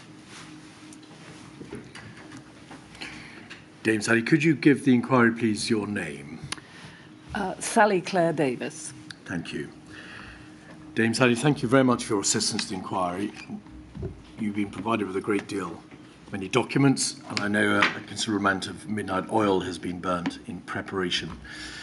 Whilst you give evidence, could you please keep your voice up so that we may hear your evidence and, of course, that the stenographer can hear you for the transcript. If I ask a question which is not clear, please don't hesitate to ask me to repeat it. You provided, helpfully, a witness statement dated the 4th of May 2023. Could we have, please, 184637 and page 14. There's the statement of truth and the declaration dated the 4th of May 2023. My lady, could that be published? Certainly. Dame Sally, you were from 2004 to 2016 the Chief Scientific Advisor to what was then known as the Department of Health, but which became the Department of Health and Social Care, and also Director General for Research in the Department of Health. You were between June 2010 and October 2019 the Chief Medical Officer for England. Between 2014 and 2016, you were a member of the Executive Board of the World Health Organization.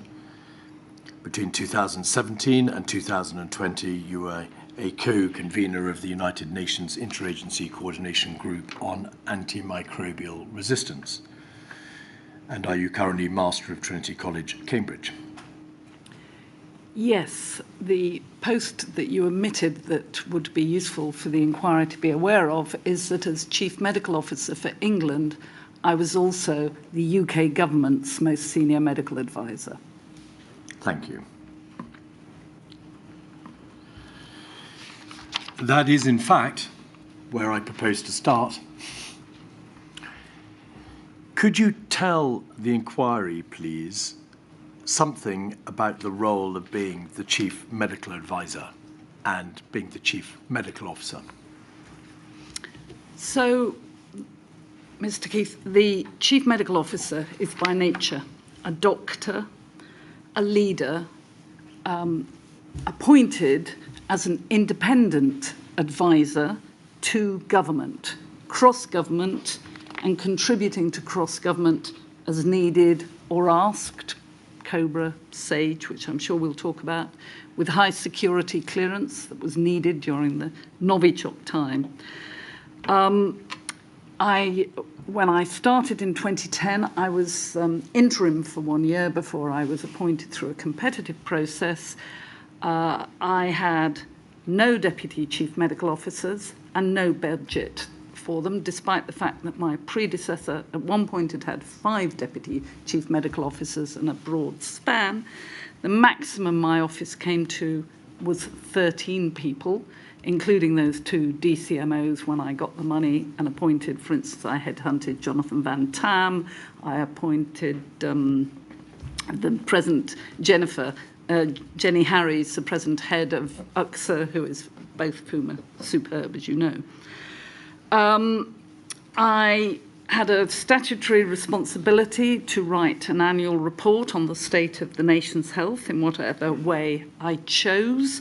My predecessor focused on patient safety, and I focused, following my first annual report in 2013, on antimicrobial resistance, AMR, which is superbugs. That's the grand ongoing pandemic, killing across the world 1.2 million every year, the 3rd most important underlying cause of death. And so I imagine as we talk, or I expect as we talk about pandemics, I will be able to show you how difficult it is to raise awareness and get action even when the deaths are happening. And AMR is a very good example of that. I had a responsibility to communicate as CMO, often known in inverted commas as the nation's doctor. You saw that during the pandemic, but I played my role there. And of course, no CMO can cover every area and be expert. My background is haematology.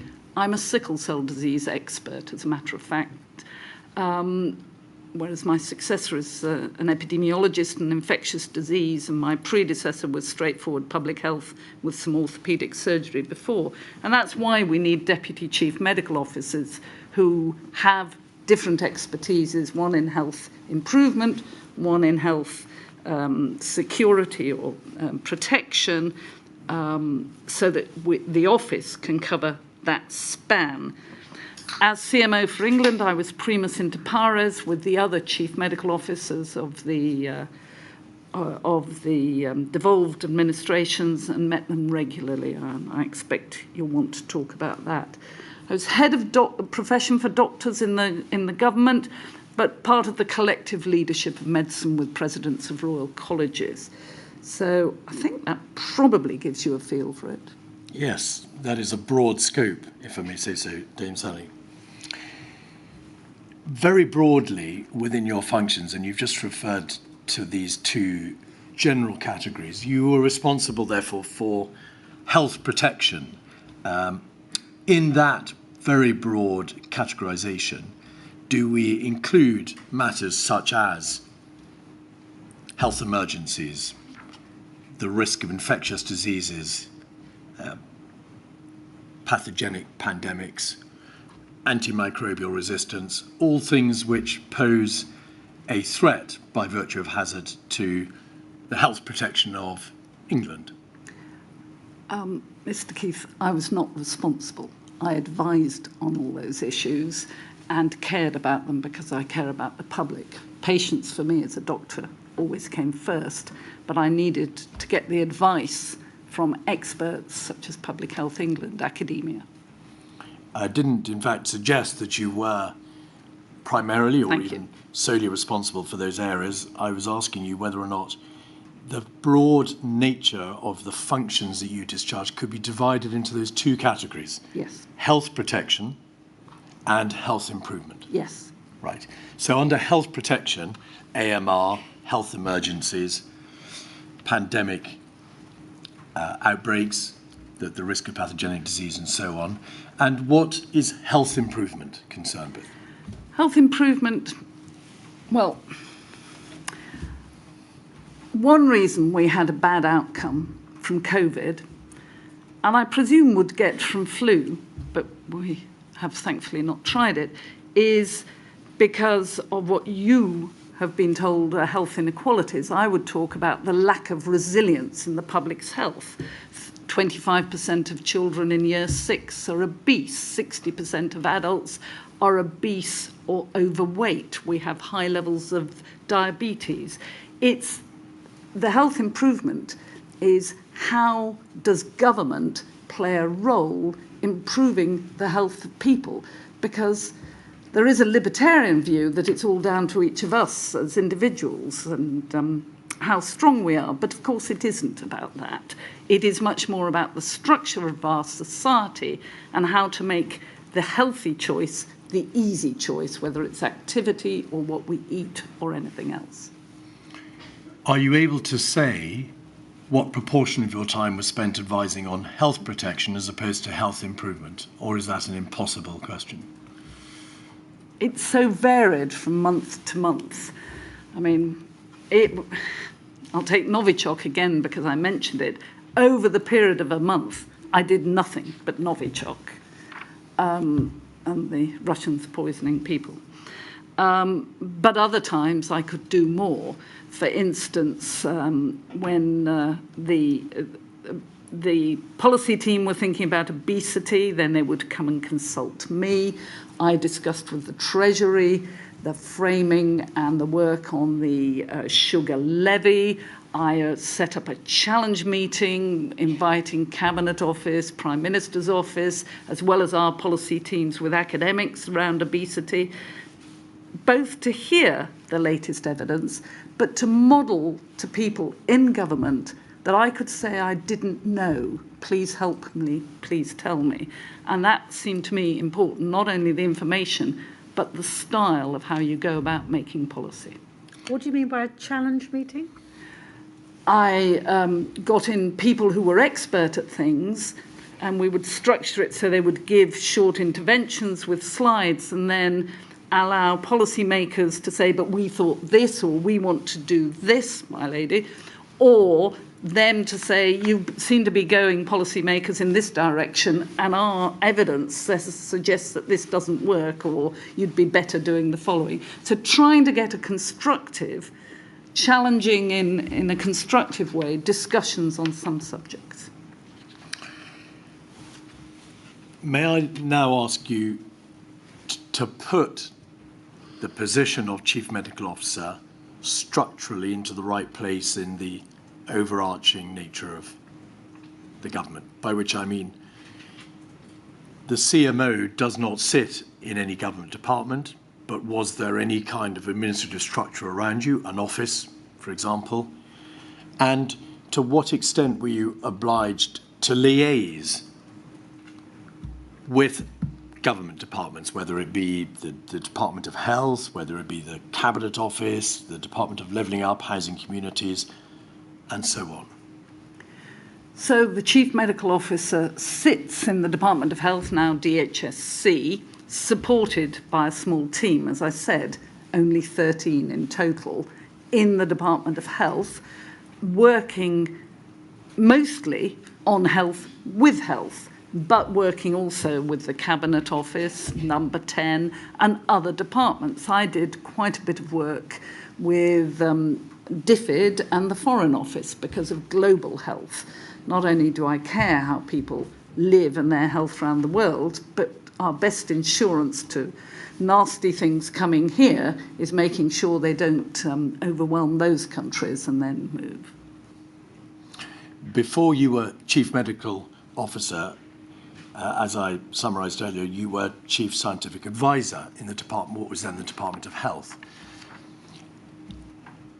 Is the role of Chief Medical Officer equivalent at all to the role of a departmental Chief Scientific Advisor, or does it have a greater degree of independence? Oh, the CMO has, at least as I was, total independence of thought and the ability to advise. The Chief Scientific Advisor is there to advise their department, and in that role I would try and help policy teams and ministers know what the latest science was, or if they'd commissioned something, look at it for some sanity or recommend peer reviewers. Of course, it was me in 2000, I was appointed in 2004 at Director General level, who persuaded government to let me set up the National Institute of Health Research so that we had much more applied research and science, and so that we could develop the infrastructure that then saved many lives of the NIHR managed clinical research networks, which were the networks that ran all the trials that gave us treatments that worked, ran the trials to show whether vaccines worked. So I, as CSA, did most on setting up NIHR and making it effective and deliver for the nation and the nation's health, more than looking inwards. As the Chief Scientific Advisor to the Department of Health and as a Director General in the Department of Health, were you more closely concerned, therefore, with work streams, with work being done within the Department of Health, as opposed to the discharge of your functions latterly as Chief Medical Officer?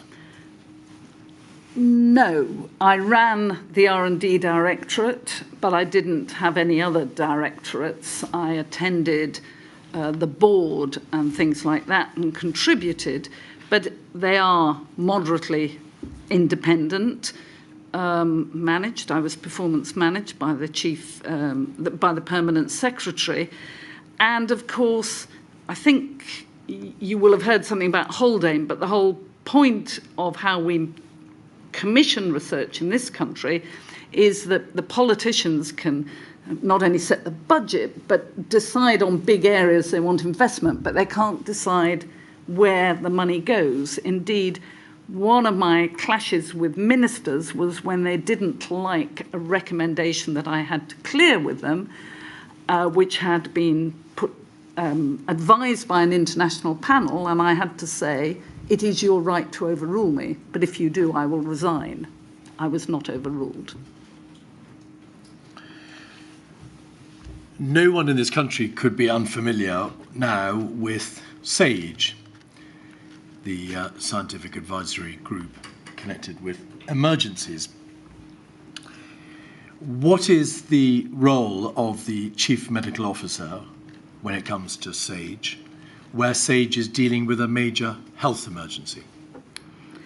So when I started in 2010, the pandemic 9-10 of flu was declared over. In fact, in that first winter of Christmas 2010-11, I realised I was in wave 3 of the flu pandemic.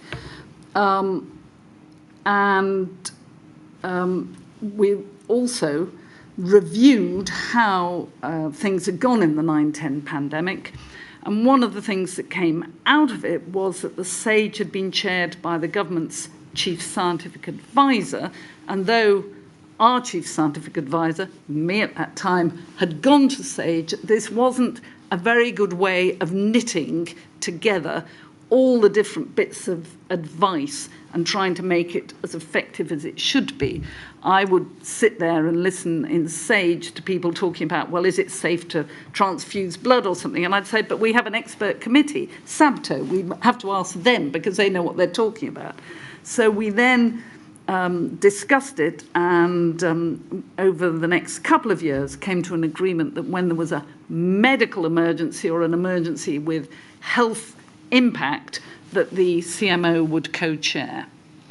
So, in fact, you participated in SAGE in a number of different roles and with a number of hats on, because you were initially a participant in SAGE because you were the Department of Health Chief Scientific Advisor. That was in relation to swine flu, the 2009 pandemic.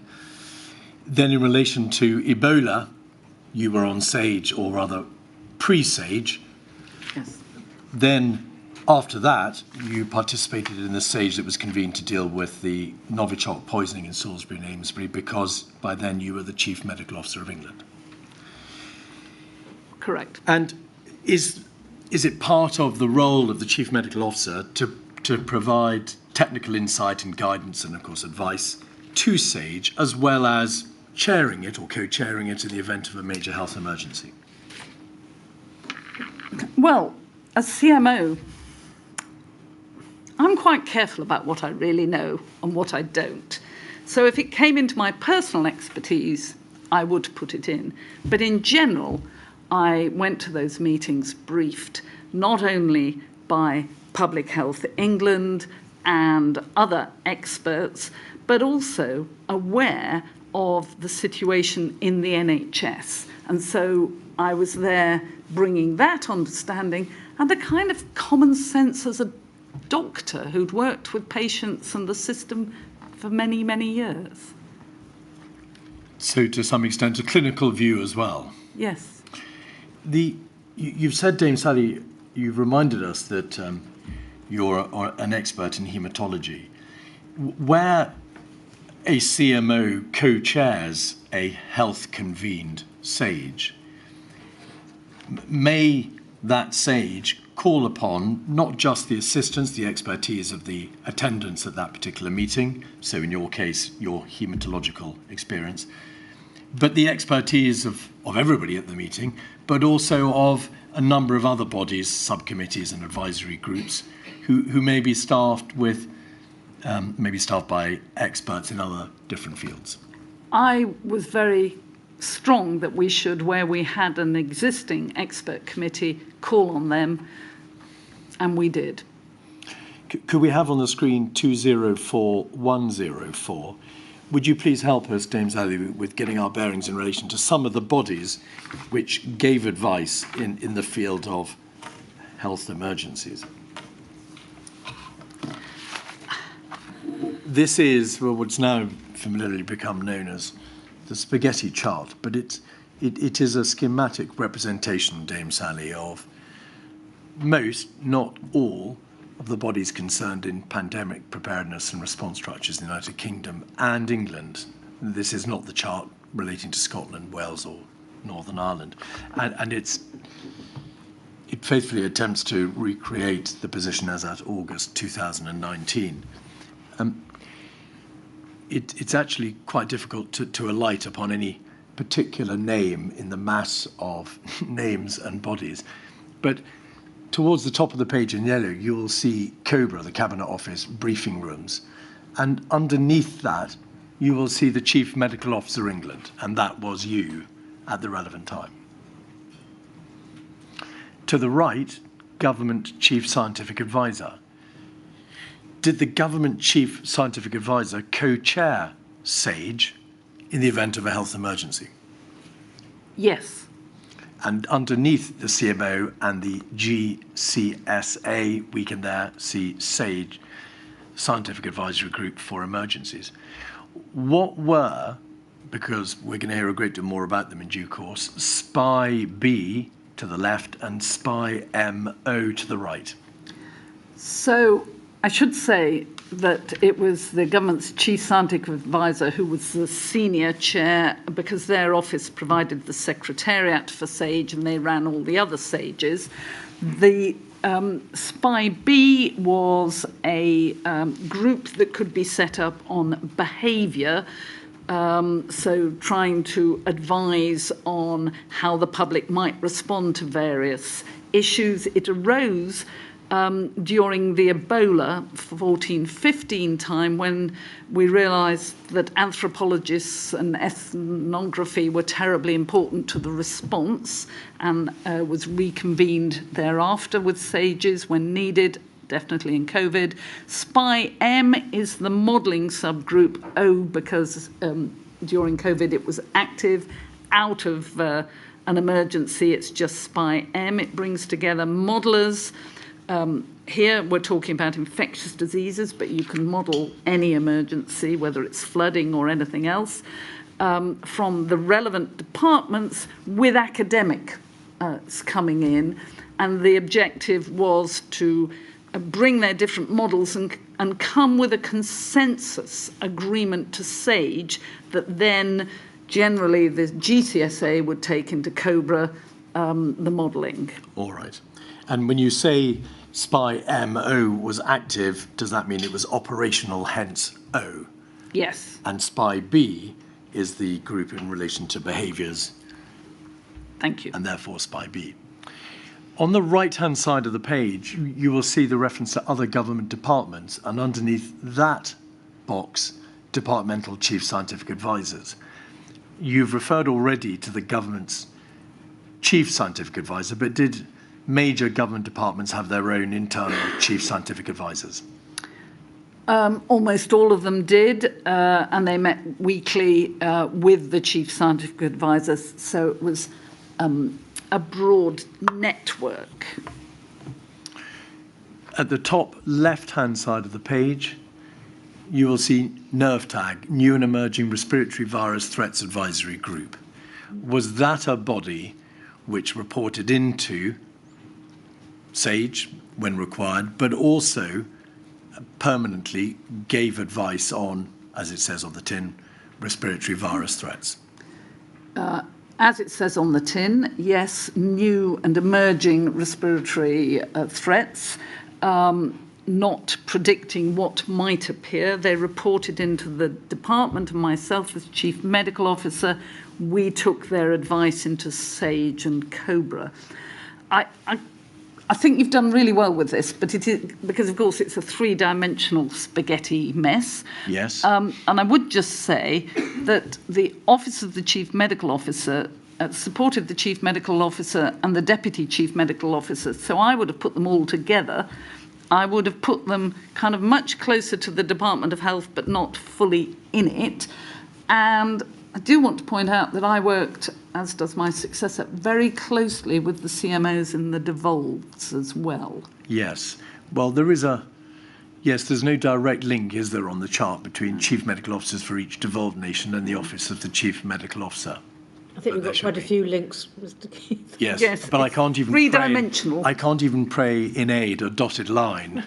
There is no link at all. But it is an important connection, Dame Sally, so you're quite right to point it out. So we can see there, Dame Sally, chief medical officers for each devolved nation, and of course, that includes all the nations. Further down the page, so to the right of chief medical officers for each devolved nation, but above the big blue box in the middle, there is something called the Moral and Ethical Advisory Group, MEAG. Was that also a permanent body which provided advice on moral and ethical matters?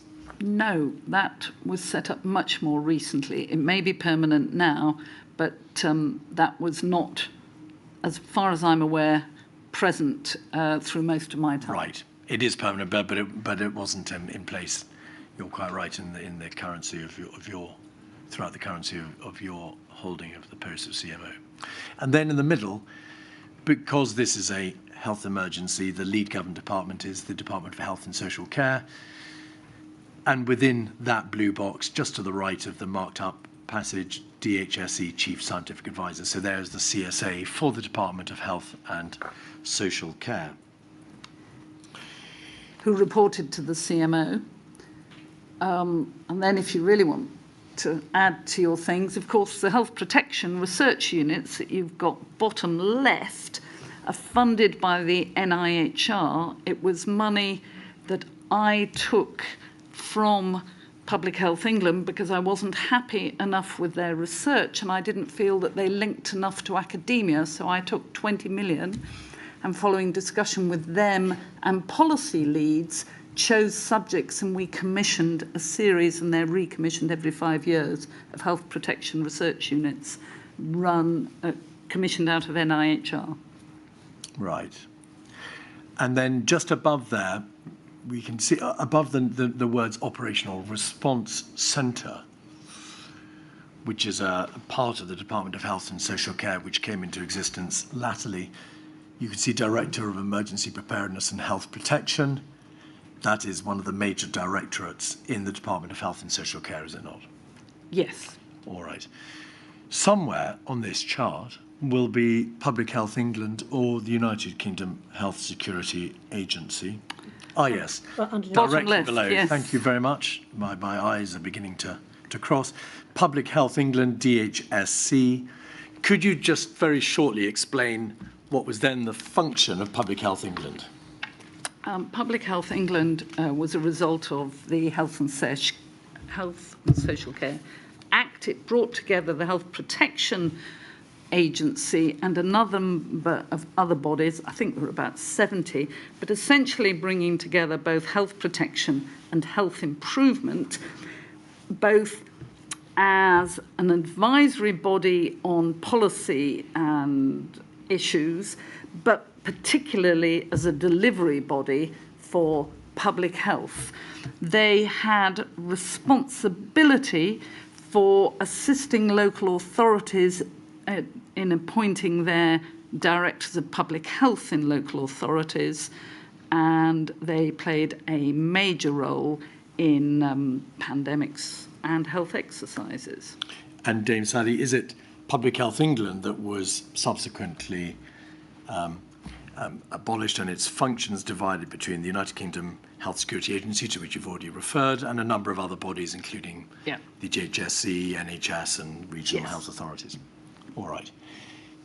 And then finally on this chart, towards the right-hand side of the page, up against the departmental chief scientific advisors and all the government departments thereunder, we can see three groups in faint yellow: the UK Zoonosis, Animal Diseases and Infections Group, the Advisory Committee on Dangerous Pathogens, ACDP, and HARES, the Human Animal Infections and Risk Surveillance Group. Do they all, broadly speaking, do what they say on the tin? Yes. Dame Sally, forgive the comment, but some of us may get the impression occasionally that there's change for change's sake in names of different groups or bodies. What was the rationale between bringing together health protection and with Public Health England, and then separating it again with other bodies? I mean, why? My lady, they were both political decisions. There is a rationale for putting all of the public's health together, because then you have a critical mass, and things like data collection and processing, all sorts of things can inform each other. And our public health specialty, as they train, has three pillars, I imagine they call them, that they train in. One is health protection, one's health improvement, one's health services. So people could move between them. So Jenny Harries was doing health protection in Public Health England. I appointed her as my deputy on health improvement. And as a regional director of public health, she was rather good. She managed both.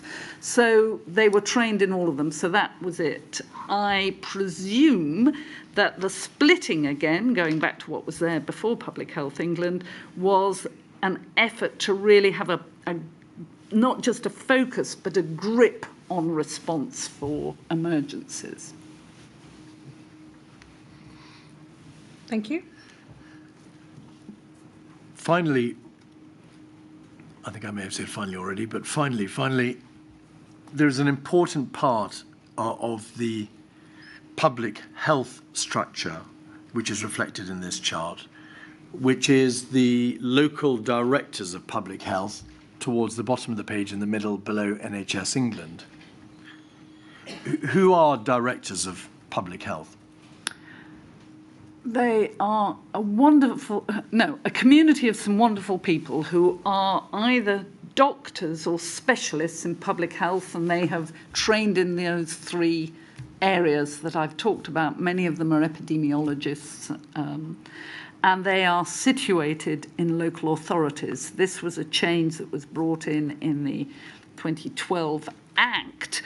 It's reminiscent of the middle of the last century, when public health was a local issue, and public health directors were the local medical officers, and they looked after outbreaks and food health safety and things there.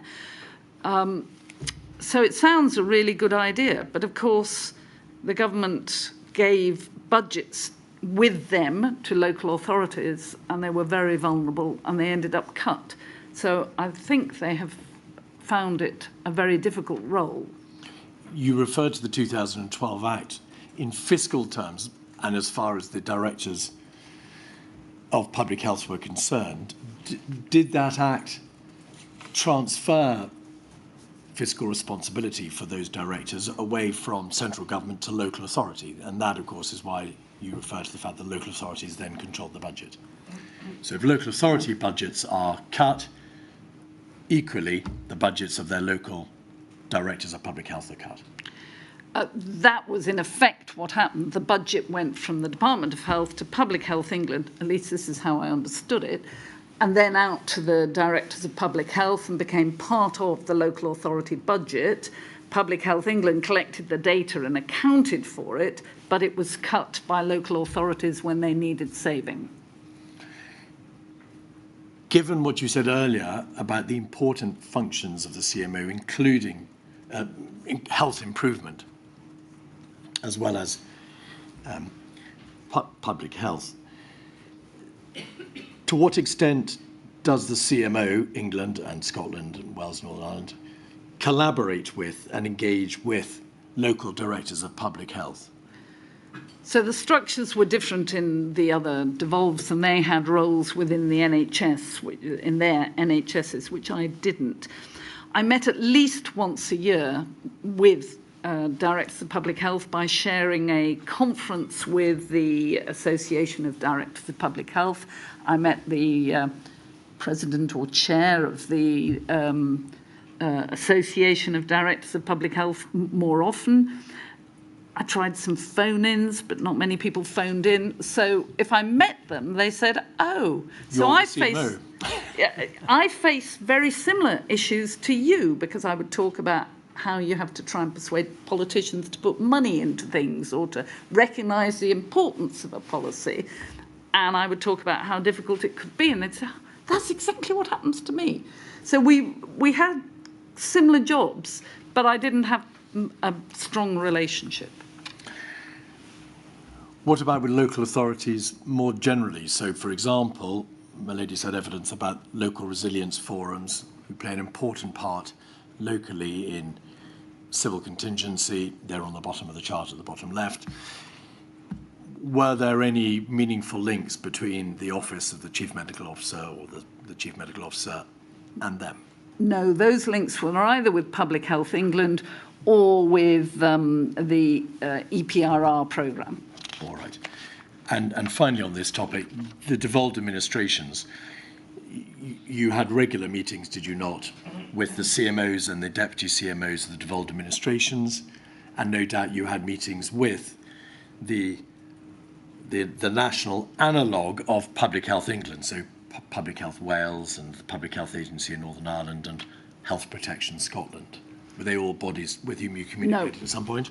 I regularly met in different ways with members of Public Health England. I did not have accountability meetings with Public Health England. That sat with the right Director General. I met just with the CMOs. We met 4 times a year formally, had dinner before to try and build trust, and I involved them in many projects. So when I was asked by David Cameron to write guidelines on alcohol consumption, I asked them to join me. The same with physical activity, the same with the report on screen time, because doing the work together made it much more powerful. It built our relationships for when there were difficult times, and actually it's much easier for UK citizens across the UK if it's one set of guidelines for the whole of the UK. So I did quite a lot of work with them, as did my office, and the civil servants, whether from Public Health England or the department, who were leading bits of this work on my behalf. Thank you very much. Could we now turn to the issue of risk assessment? The lady has heard a considerable amount of evidence concerning what is now known as the National Security Risk Assessment process. And you were CMO until October of 2019. I think the National Security Risk Assessment for 2019 was approved in July of that year, prior to you leaving the Office of Chief Medical Officer in October 2019. Do you recall having any input into or debating or discussing the draft 2019 National Security Risk Assessment? I don't recall, to be honest, but on the other hand, a lot of documents went past me, and I don't have the world's greatest memory, which is why I've had to bring some notes. And if I thought it was all right, it wouldn't be likely to stick. A point made by the Cabinet Office, both in writing and orally before this inquiry last week, was that the risk assessment process, in particular the National Security Risk Assessment for 2019, was subject to a considerable degree of external validation, checking. And it was examined by departmental chief scientific advisors, I quote, policy subject experts, external experts, the Scientific Pandemic Influenza Group on Modelling, the Risk Assessment Steering Group, RASG, and what are known as expert challenge groups, to which you referred earlier. Did they include the CMO? Not that I recall, but if the CSA at that time was Professor Chris Whitty was there, I would not feel the need. I trusted him and he was CSA. I mean, there's a limit to the duplication. No, indeed.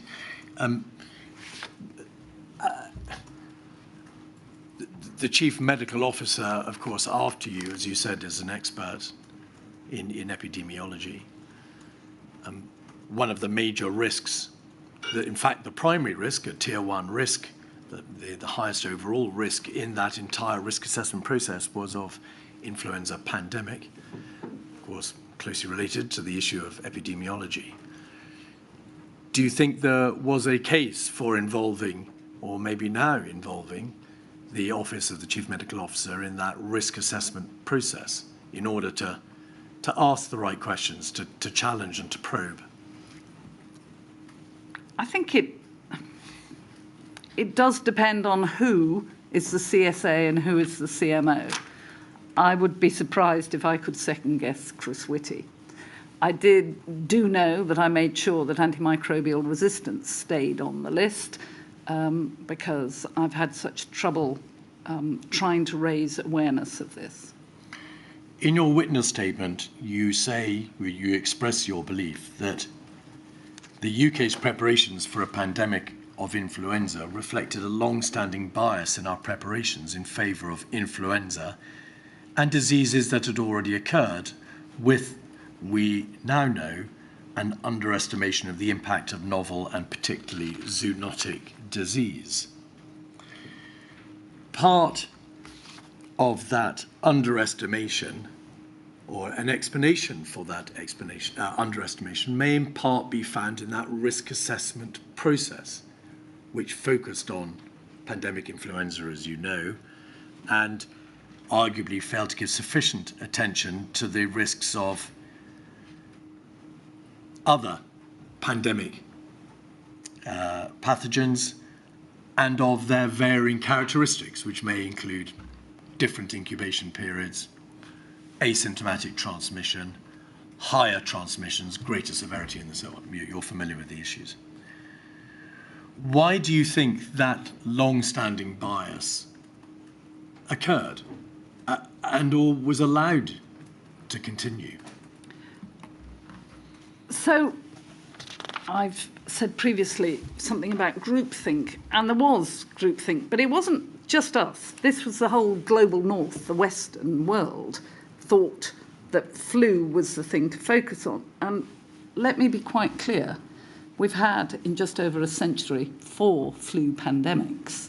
We will have more. It's only a question of when. So for me, the issue is not, should we not prepare for flu? We must prepare for flu. The question is what else we do over and above that. And clearly, we could have done more thinking. So we needed the system, which included me in that way, needed more challenge. I tried. Following a visit to Hong Kong, where I learnt a lot about SARS, I did ask, unofficially, what about doing a SARS review, and was told, oh no, it won't come here. And I found in a document that is, you have, someone's given me in an evidence pack, INQ 4056256, the National Research Register, National Risk Assessment, from January 16, that it actually says about SARS, more recently MERS and Ebola, that they were unlikely to present a wider threat to the UK through sustained spread.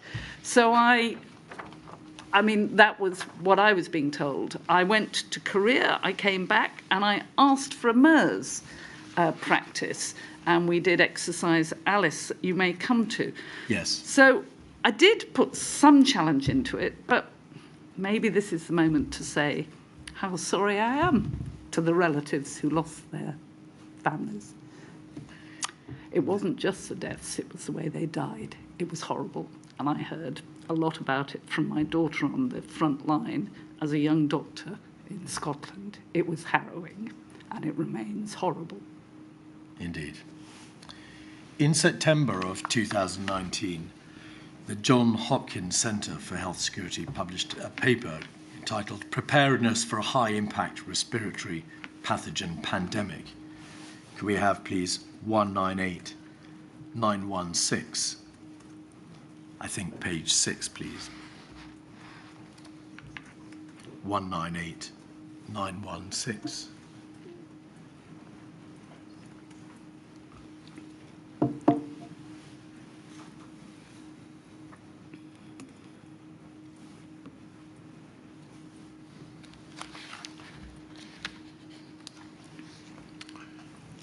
The report examined from a well-known, renowned body the current state of preparedness just on the eve of the pandemic for pandemics caused by high-impact respiratory pathogens, that is, pathogens with the potential for widespread transmission and high observed mortality. Were a high-impact respiratory pathogen to emerge either naturally or as the result of accidental or deliberate release, it would likely have significant public health, economic, social and political consequences.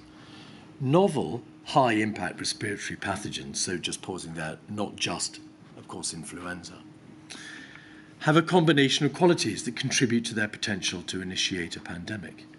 The combined possibilities of short incubation periods and asymptomatic spread can result in very small windows for interrupting transmission, making such an outbreak difficult to contain. And of course, Dame Sally, a longer incubation period whilst one is becoming infected, which is asymptomatic, so that one doesn't know one is infected, gives an even greater potential to spread an infection before one becomes aware of the symptoms. The potential for high-impact respiratory pathogens to affect many countries at once will likely require international approaches. And the article goes on to raise a general concern about the lack of global attention and consideration of this threat. And it calls for a general, better understanding of levels of preparedness structures and capabilities, and observes that there are notable existing gaps. In this field of pathogenic learning, it was well understood, wasn't it, that the next pathogenic pandemic could have very different characteristics, not just influenza, but differences in terms of transmission, incubation period, and asymptomatic infection.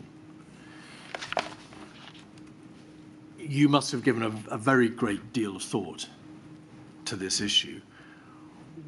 Why did that whole process of risk assessment, of producing influenza strategies, of preparing work streams to deal with the consequences and the impact of an influenza pandemic, not address that feature? I think the answer is in two halves. So the first is, of course, it was this group that said we in the States were in a wonderful position and top of, along with the WHO, top of the charts for our pandemic flu preparation, which... I'm sorry to interrupt. Do you mean by there the reference to the... Johns Hopkins. No, the grading carried out under the auspices of the World Health Organization, the joint evaluation, and also the GHSI chart. Right. So, you know, that reassured me as a non-expert. But part of the answer is that, first of all, I believed that if we prepared well for flu, we should be able to pivot pretty effectively. And we can't prepare for everything. Meanwhile, we did a lot of learning as we went. So after 9/10, there was the Hein Review and that 2011 pandemic plan I came into. My role was to consult on it, to consult widely. And no one said, oh, you've got it wrong. We were hoping to update it, or at least the department was intending to in about 2014, but then Ebola came. But we learnt during Ebola about things the Public Health England, on behalf of government, put in place screening at the airport, looked at and modelled quarantining in a hotel and some other facility, which didn't sound very nice. But they did do pieces of work that I knew we could call on. I knew that during Ebola, because we would inevitably import some cases, that because of the pressure I put on the NHS, they had to make sure they not only in 2015 had reliable PPE, but I was assured by their chief medical director that they had been trained to use that effectively. So I went forward believing that we had quite a bit of the other things that we might need in place. Public Health England was advising on the PPE stockpile. The second part of the answer is yes, we did not have, the government didn't do the plans, but we didn't have resilience either. And as I said earlier, you can't get a good outcome if you don't have resilience in the public's health, resilience in the public health system, it had been disinvested in, resilience in the NHS, and by comparator data, compared to similar countries, per of the table on number of doctors, number of nurses, number of beds, number of ITUs, number of respirators, ventilators. We needed resilience in social care, that was clearly missing. Resilience in the life sciences, about manufacturing. We didn't have that. The only thing we had resilience in, and I'm very proud of, and it did save millions of lives across the world, was R&D. But if we don't build those, no plan will work. Dame Sally, could you just explain what you mean by R&D? Do you mean the clinical expertise, the scientific and research base in the United Kingdom? So following Ebola, led by Oliver Letwin, some considerable amount of money, more than 400 million official development assistance was made available, and we set up, I think it was 110 million, the vaccines network to look at what we could do, and I chaired the first meeting, then Chris Whitty took over, to help prepare for infections that didn't have vaccines that might occur in low and middle income countries and might spill over. We funded into Oxford for a MERS vaccine. That was the basis of the successful Oxford-Cambridge AstraZeneca vaccine that saved more lives probably across the world than the other ones. Indeed. We had, I'm having to think of all the different things. Also, we put in place after Ebola a rapid support unit, which was co-commissioned out of the London School of Hygiene and Tropical Medicine and Public Health England on the grounds that if you snuff out something that happens quickly, it's much better and cheaper. And they would go at WHO or country request all around the world to help countries on breakouts of Ebola, cholera, things like that. I put in place the research units. We had the research networks to deliver all of the clinical trials. I know I've got more I should tell you. All right. I can't remember it all. Rather than turning this into a memory test, but if I may say so, a very impressive answer, but we'll come back to some of the specifics a little later. Thank you. But therefore, just standing back in terms of, to use your expression, the pillars of the United Kingdom's ability to respond and its response, the three areas appear to be the question of resilience, about which you've spoken, if I may say so, very eloquently. The issue of research and development, the scientific and research base, which led to diagnostic tests being made available extremely quickly. Vaccines, of course, antivirals, clinical treatment, the trials, and all the data research from Vivaldi and Zoe and the various systems that were put in place. And then the third area is, I suppose, countermeasures, the political and administrative system, which was designed to prepare the country for a possible pandemic. And it's in relation to the areas of resilience and countermeasures that you have spoken in the terms that you have in your witness statement. The Pandemic Preparedness Strategy 2011, to which you've referred, 22708,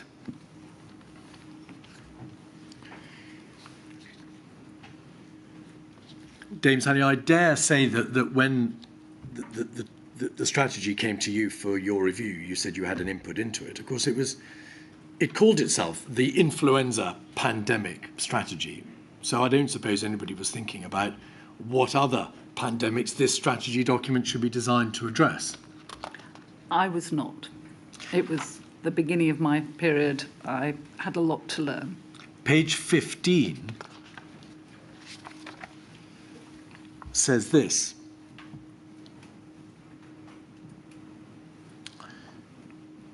a pandemic is most likely to be caused by a new subtype of the influenza A virus, but the plans could be adapted and deployed for scenarios such as an outbreak of another infectious disease, for example SARS, in healthcare settings.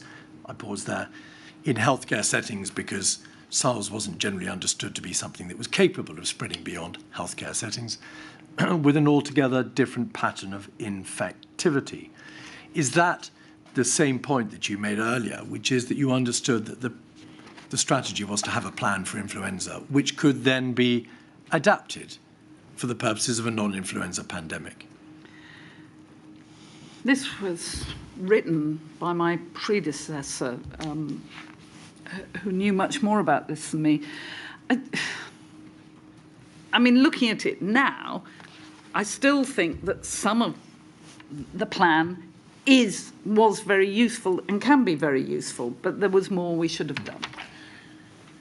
Do you recall any debate when you were the Chief Medical Officer on the need to update this single, there was no other strategy for influenza pandemic, this single strategy, or to produce a strategy document relating to non-influenza pandemics?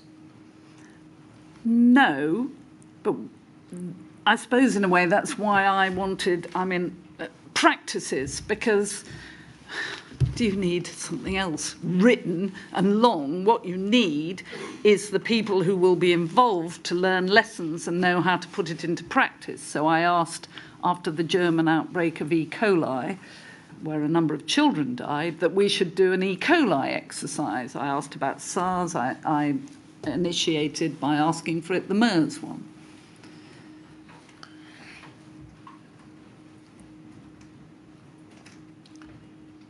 As far as you are aware, did anybody stand up and say, well, that this strategy is solely reliant upon a pandemic influenza? There appears to be no strategy document dealing with non-influenza. Where are they? Where is that document? I can remember no one saying that to me. I think I would remember that. In your witness statement, turning now to a different topic, you say this: as a system, we need to open ourselves up better to challenge, including from external experts. And you will know from your comprehensive review of the documentation that the Department of Health and Social Security, after the COVID pandemic, acknowledges that the department would have benefited from a fuller understanding of the response by Asian countries. Of course, the responses to their experiences of SARS and MERS, both of which had repeated outbreaks. Can you assist the inquiry, please, as to, again, you must have given this a great deal of thought, as to how we can better learn from the experience of other countries, other systems, and perhaps overseas experts, because that appears to have been missing in the system at the time. So we need to continue to engage with WHO, and through WHO we build relationships with other countries. We have two quite useful systems.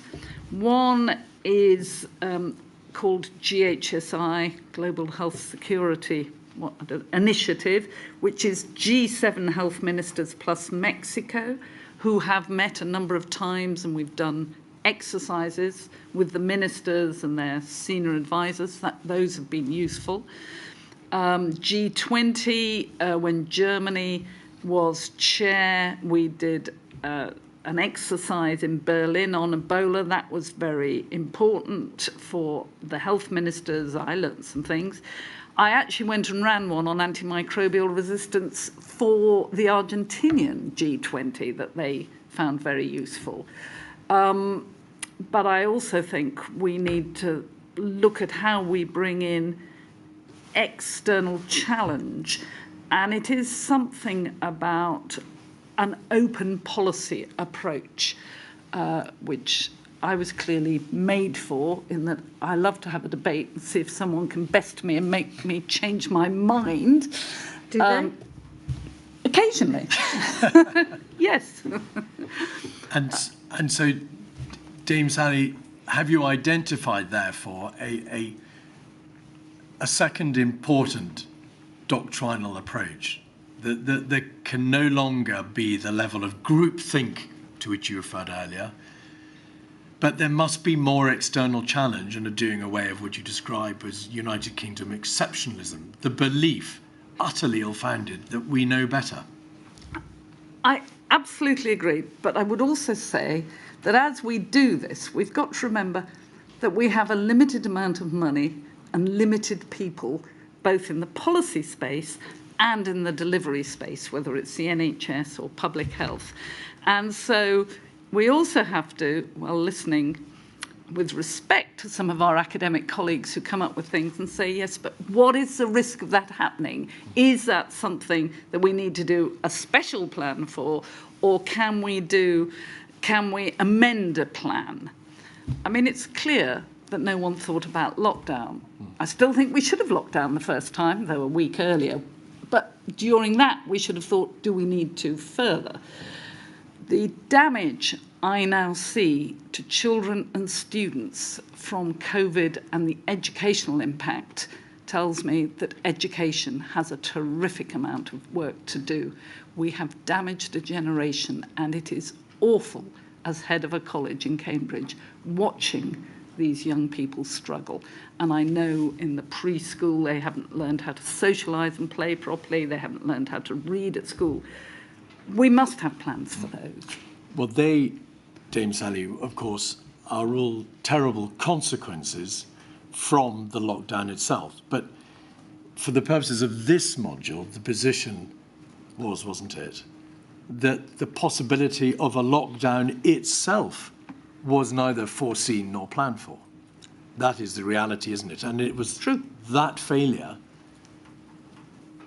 in the context of planning for a pandemic that is one of the more notable failures in this strategic planning. Yeah, all right. I'm sorry we didn't plan for that. I think I would prefer to have planned to not get us to that stage, but we didn't recognise that something could get to that stage, and then how would we manage it?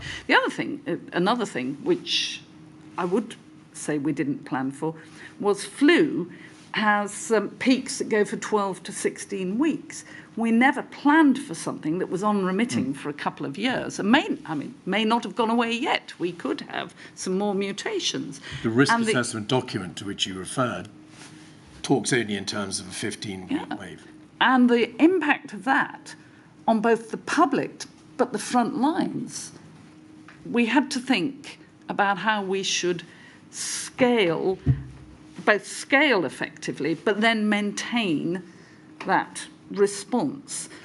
And while I'm on it, we should, as a government, have, well, I'm not government, but I wish that someone had looked at logistics and thought about logistics and supply chains and data better. May we come back to that in the context of some of the recommendations from Alice and Cygnus, which, of course, deal with that. You referred a few moments ago to the failure to think more about how to prevent. Is that a reference to perhaps a further doctrinal error or strategic error, which was the focus on trying to deal with the assumed catastrophic consequences of an emergency, as opposed to trying to prevent those catastrophic consequences from occurring in the first place. What did you mean by that? Yes, that was what I was referring to. That we worked on response, and I do not remember a conversation about, so how do we stop it getting here? In part because the international health regulations of the WHO, to which almost every country is signed up to, say that when a pandemic kicks off, you do not close the borders. But I did learn during Ebola some important lessons. So the government, David Cameron, wanted to look at closing borders. Public Health England said it wasn't cost effective. And what I learnt was there are times when you have to do things that may not look cost effective because the nation needs them. May I now turn to Exercise Alice and Cygnus? You will be, of course, very familiar with both exercises, not least because the evidence before the inquiry says that Exercise Alice was prompted by a request from you personally. And it was a tabletop exercise conducted in February of 2016 in London to deal with the assumed large-scale outbreak of MERS coronavirus. And it was a very significant exercise, was it not? Yes.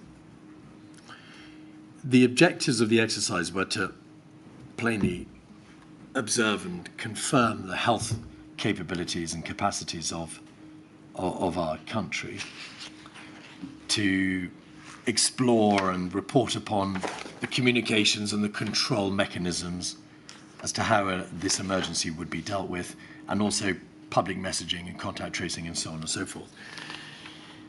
But two very important parts of Exercise Alice and the report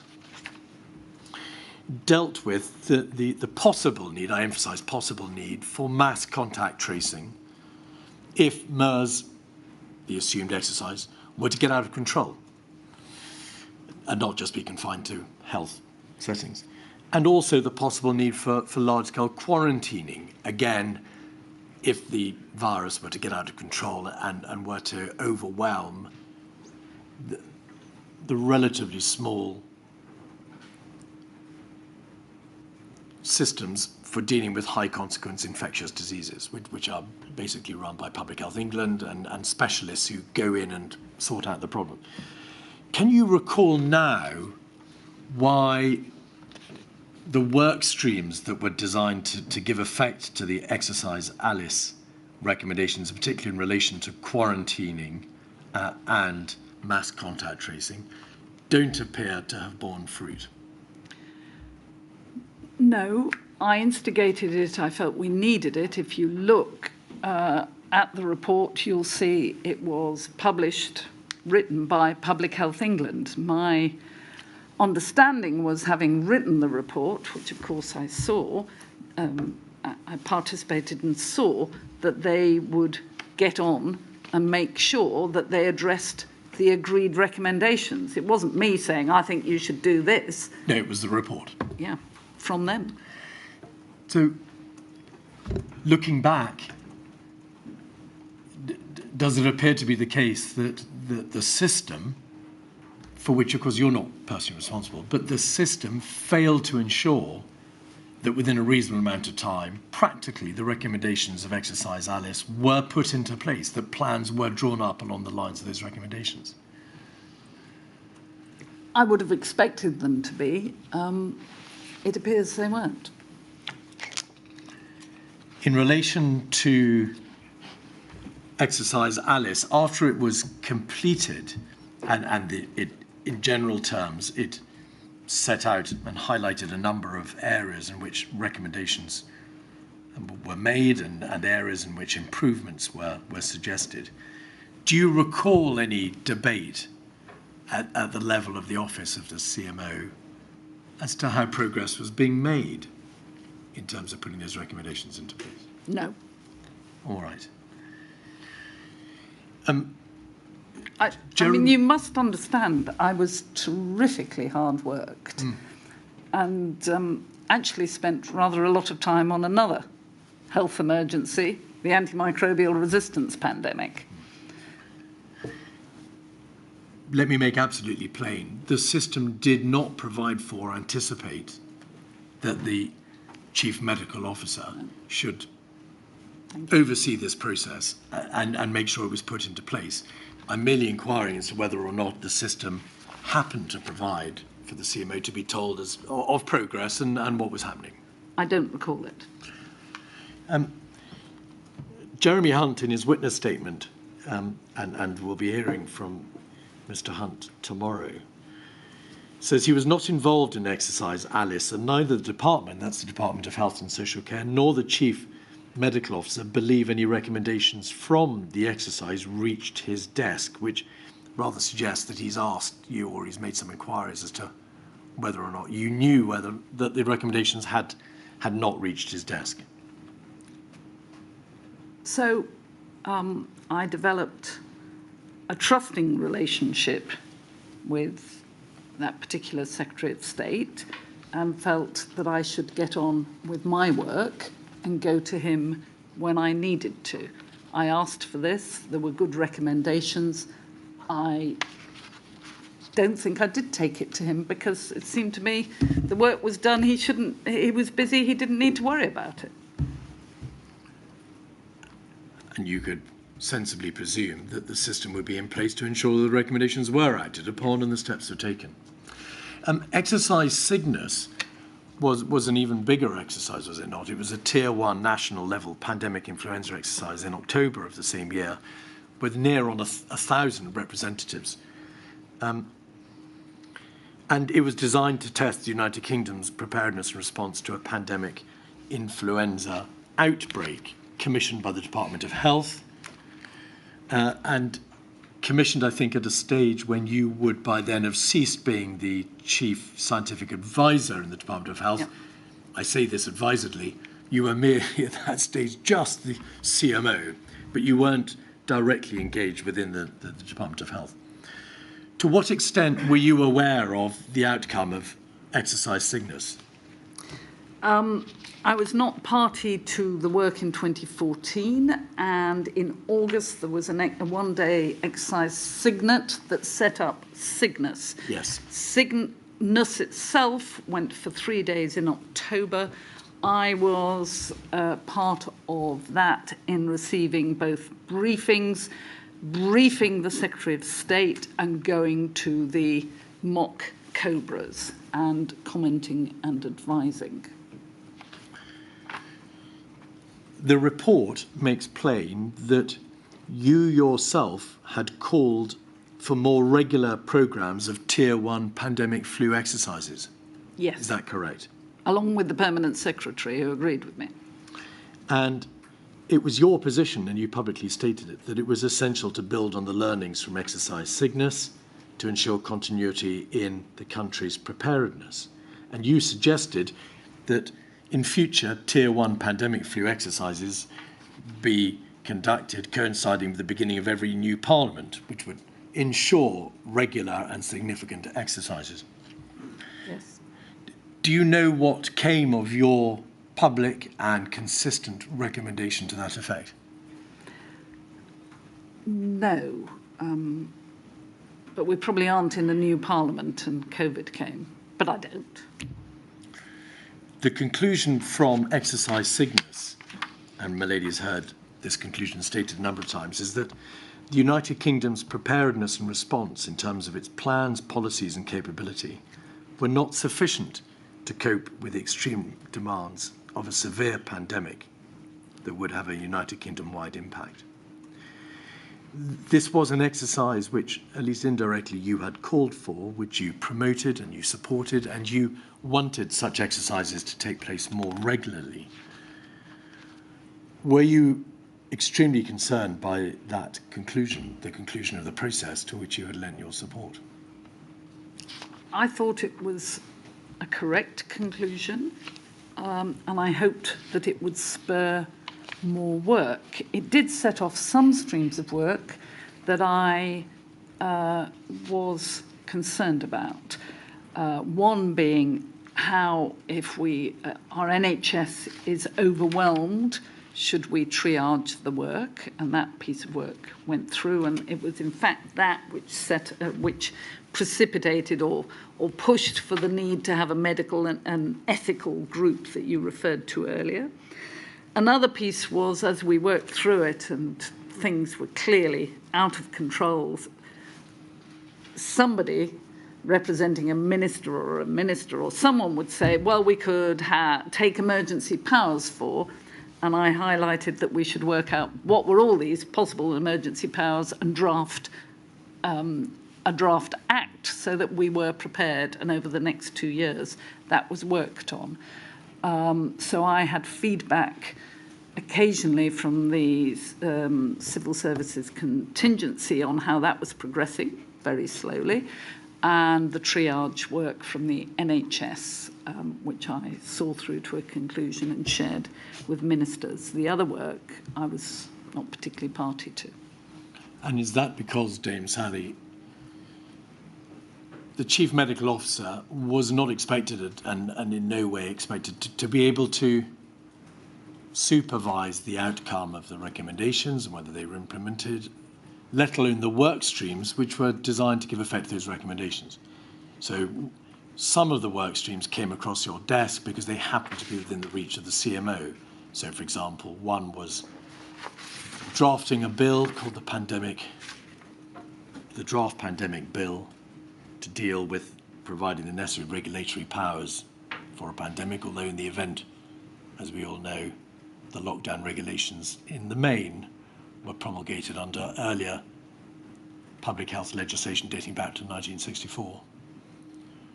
A second work stream was dealing with the medical and ethical consequences flowing from the terrible decisions of hospitals to have to triage patients. A third work stream was dealing with surge capacity. A fourth was dealing with the impact on prisons. Were you aware that of the 22 or so recommendations, only, I think, a bare majority were actually completed or in part completed? No, I wasn't. But the CMO has strength by being advisory and independent, so there is a limit to what that office can do when only 13 people. The Chief Scientific Advisor has 100 people. Thank you. Would you give me one moment?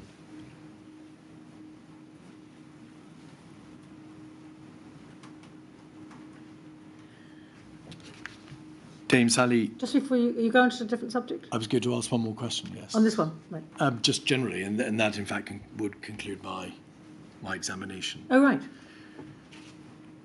You have been good enough to provide my lady with a number of observations and thoughts and suggestions in relation to how this system could be made better. Are there any other general recommendations or suggestions that you'd like to make that we've not touched upon yet? I think there were two issues as we went through COVID that I saw that I worried about. And the first was that SAGE is, by definition, a biomedical model. Could you explain what you mean by that? So it is about science and about health and very practical and evidence-based. And where the behaviour groups by B came in on behaviour, which is much more societal, which is where I'm going, they just opined, based on no evidence, that the public wouldn't like lockdowns, so they wouldn't do it. There was no evidence. And what they should have said was, there is no evidence you will want to consider. And it seemed to me that sitting outside it all, which gives you some advantages in thinking and challenging, of course, that what we needed to do was balance the biomedical model with the economic and social, that ministers and government need to be presented not only with the biomedical advice, but also what's the impact on the economy, on the social cohesion of our community, and on education. And so we needed, as a nation, a second group advising on all of that. And I wondered whether you would use, just as we have the chief scientific advisor, perhaps the chief economist from the Treasury and the Bank of England to bring in education, well-being, and all of those things. Because I don't think we, as a nation, consider those issues effectively. The other very big concern I had as we went through this was data and how it was handled to help the nation do better. I mean, to find that Public Health England were collecting data into Excel spreadsheets and is bad, but then didn't know they only had 300 lines, so data dropped off the bottom and they didn't know that they'd lost some patients at one point, is appalling. But we weren't, as far as I could see, accessing and using all data. So before I go on, let me just say, I was very quiet about COVID because it seemed to me that a lot of people were commentating, and I know from when I was CMO that you know a lot because people are synthesizing stuff and there's data, and that many people were setting themselves up as experts on television who weren't, and very few external people knew the whole picture, so I was keen not to. The only time I did make comment was once in the Telegraph, and that taught me I shouldn't do it again. Though the reason I did it, perhaps I could just say this, was because I'd written a book. I thought that COVID would start a debate on the health of our public and inequalities, and I wanted to contribute to that. And I'd written a book, and I brought you a copy, your lady, to give to you. Thank you very much. For your summer reading, because I thought you might find it interesting about these issues. So I was quite careful. But the other thing I did do, because I didn't think we were using data well, is I raised £7.5 million and set up a charity called the Trinity Challenge to look at how we could use data from different sources better to predict a pandemic, diagnose it, prevent it, manage it. And we got 340 applications from 62 countries, and we had the most amazing prize winners from all around the world using data differently that could then help our response. One of the second prize winners was from Cambridge, our mathematicians.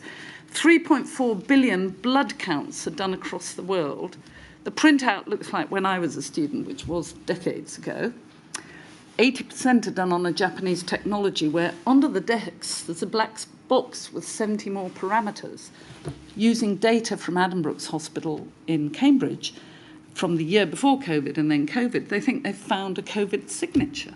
Just imagine, using AI, you can find that. So then as people come in, you can screen them, you can triage.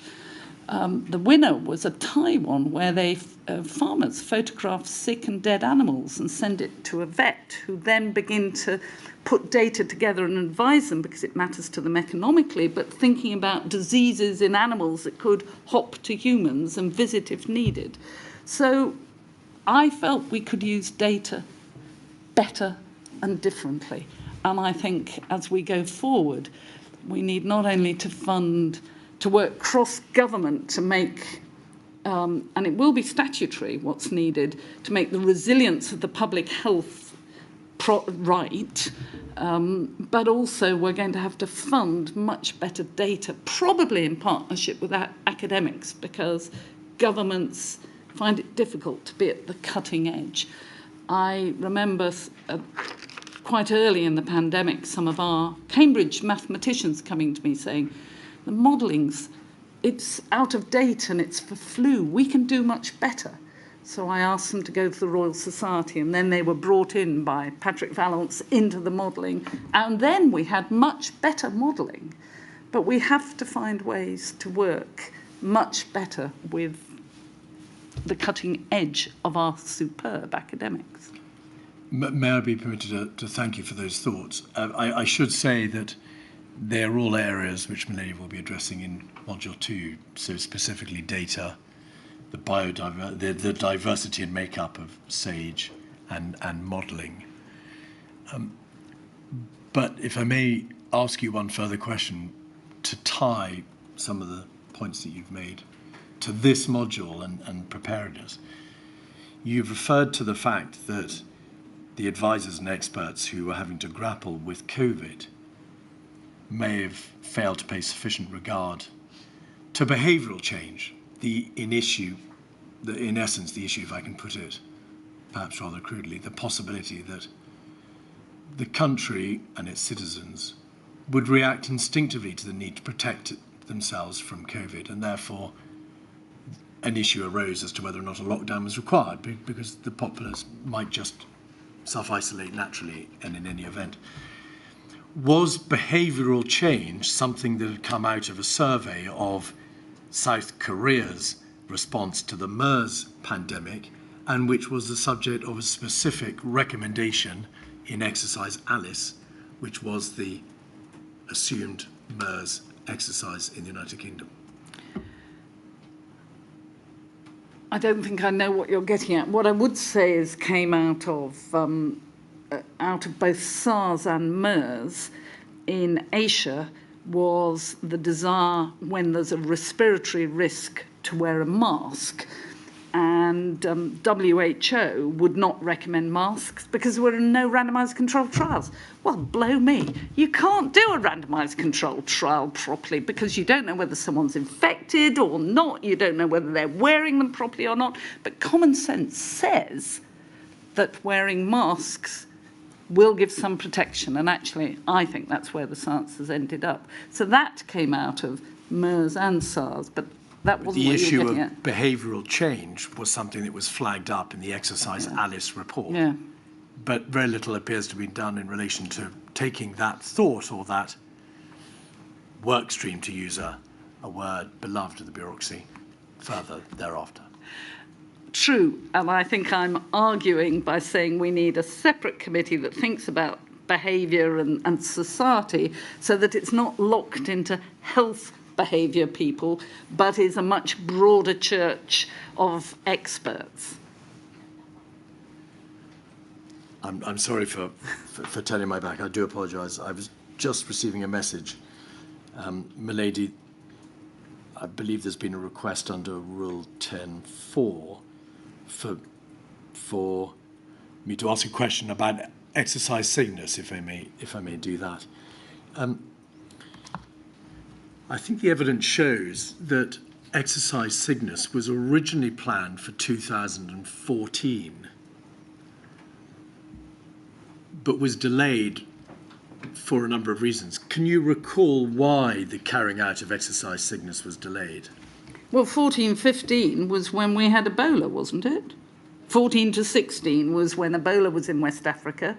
We mobilised, we were asked by the Sierra Leone government to lead or to support them in their response. They had many cases, many deaths. We mobilised a hospital ship. We mobilised military on the ground to build hospitals and diagnosis and treatment centres. We sent NHS staff. I mean, we learnt a lot, but it delayed the exercise. Was there also not a strike by junior doctors around about the same time, which impacted upon the operational date of the exercise? That would not, as far as I'm concerned, have impacted doing an exercise, but I think they were contemporary. Well, Lady, those are all the questions that I have for Dame Sally. Thank you very much. Thank you very much indeed, Sally. I'm very grateful, and I shall read your book. Summer reading, you said, rather than bedtime reading. Yes. Thank you very much indeed for your help and for your work. Thank you. Milady, that concludes the evidence for today. Very good. Apologies, stenographer, for going on over the hour and a quarter. Hope she'll forgive us. Very well. 10 o'clock tomorrow morning. Please. Thank you.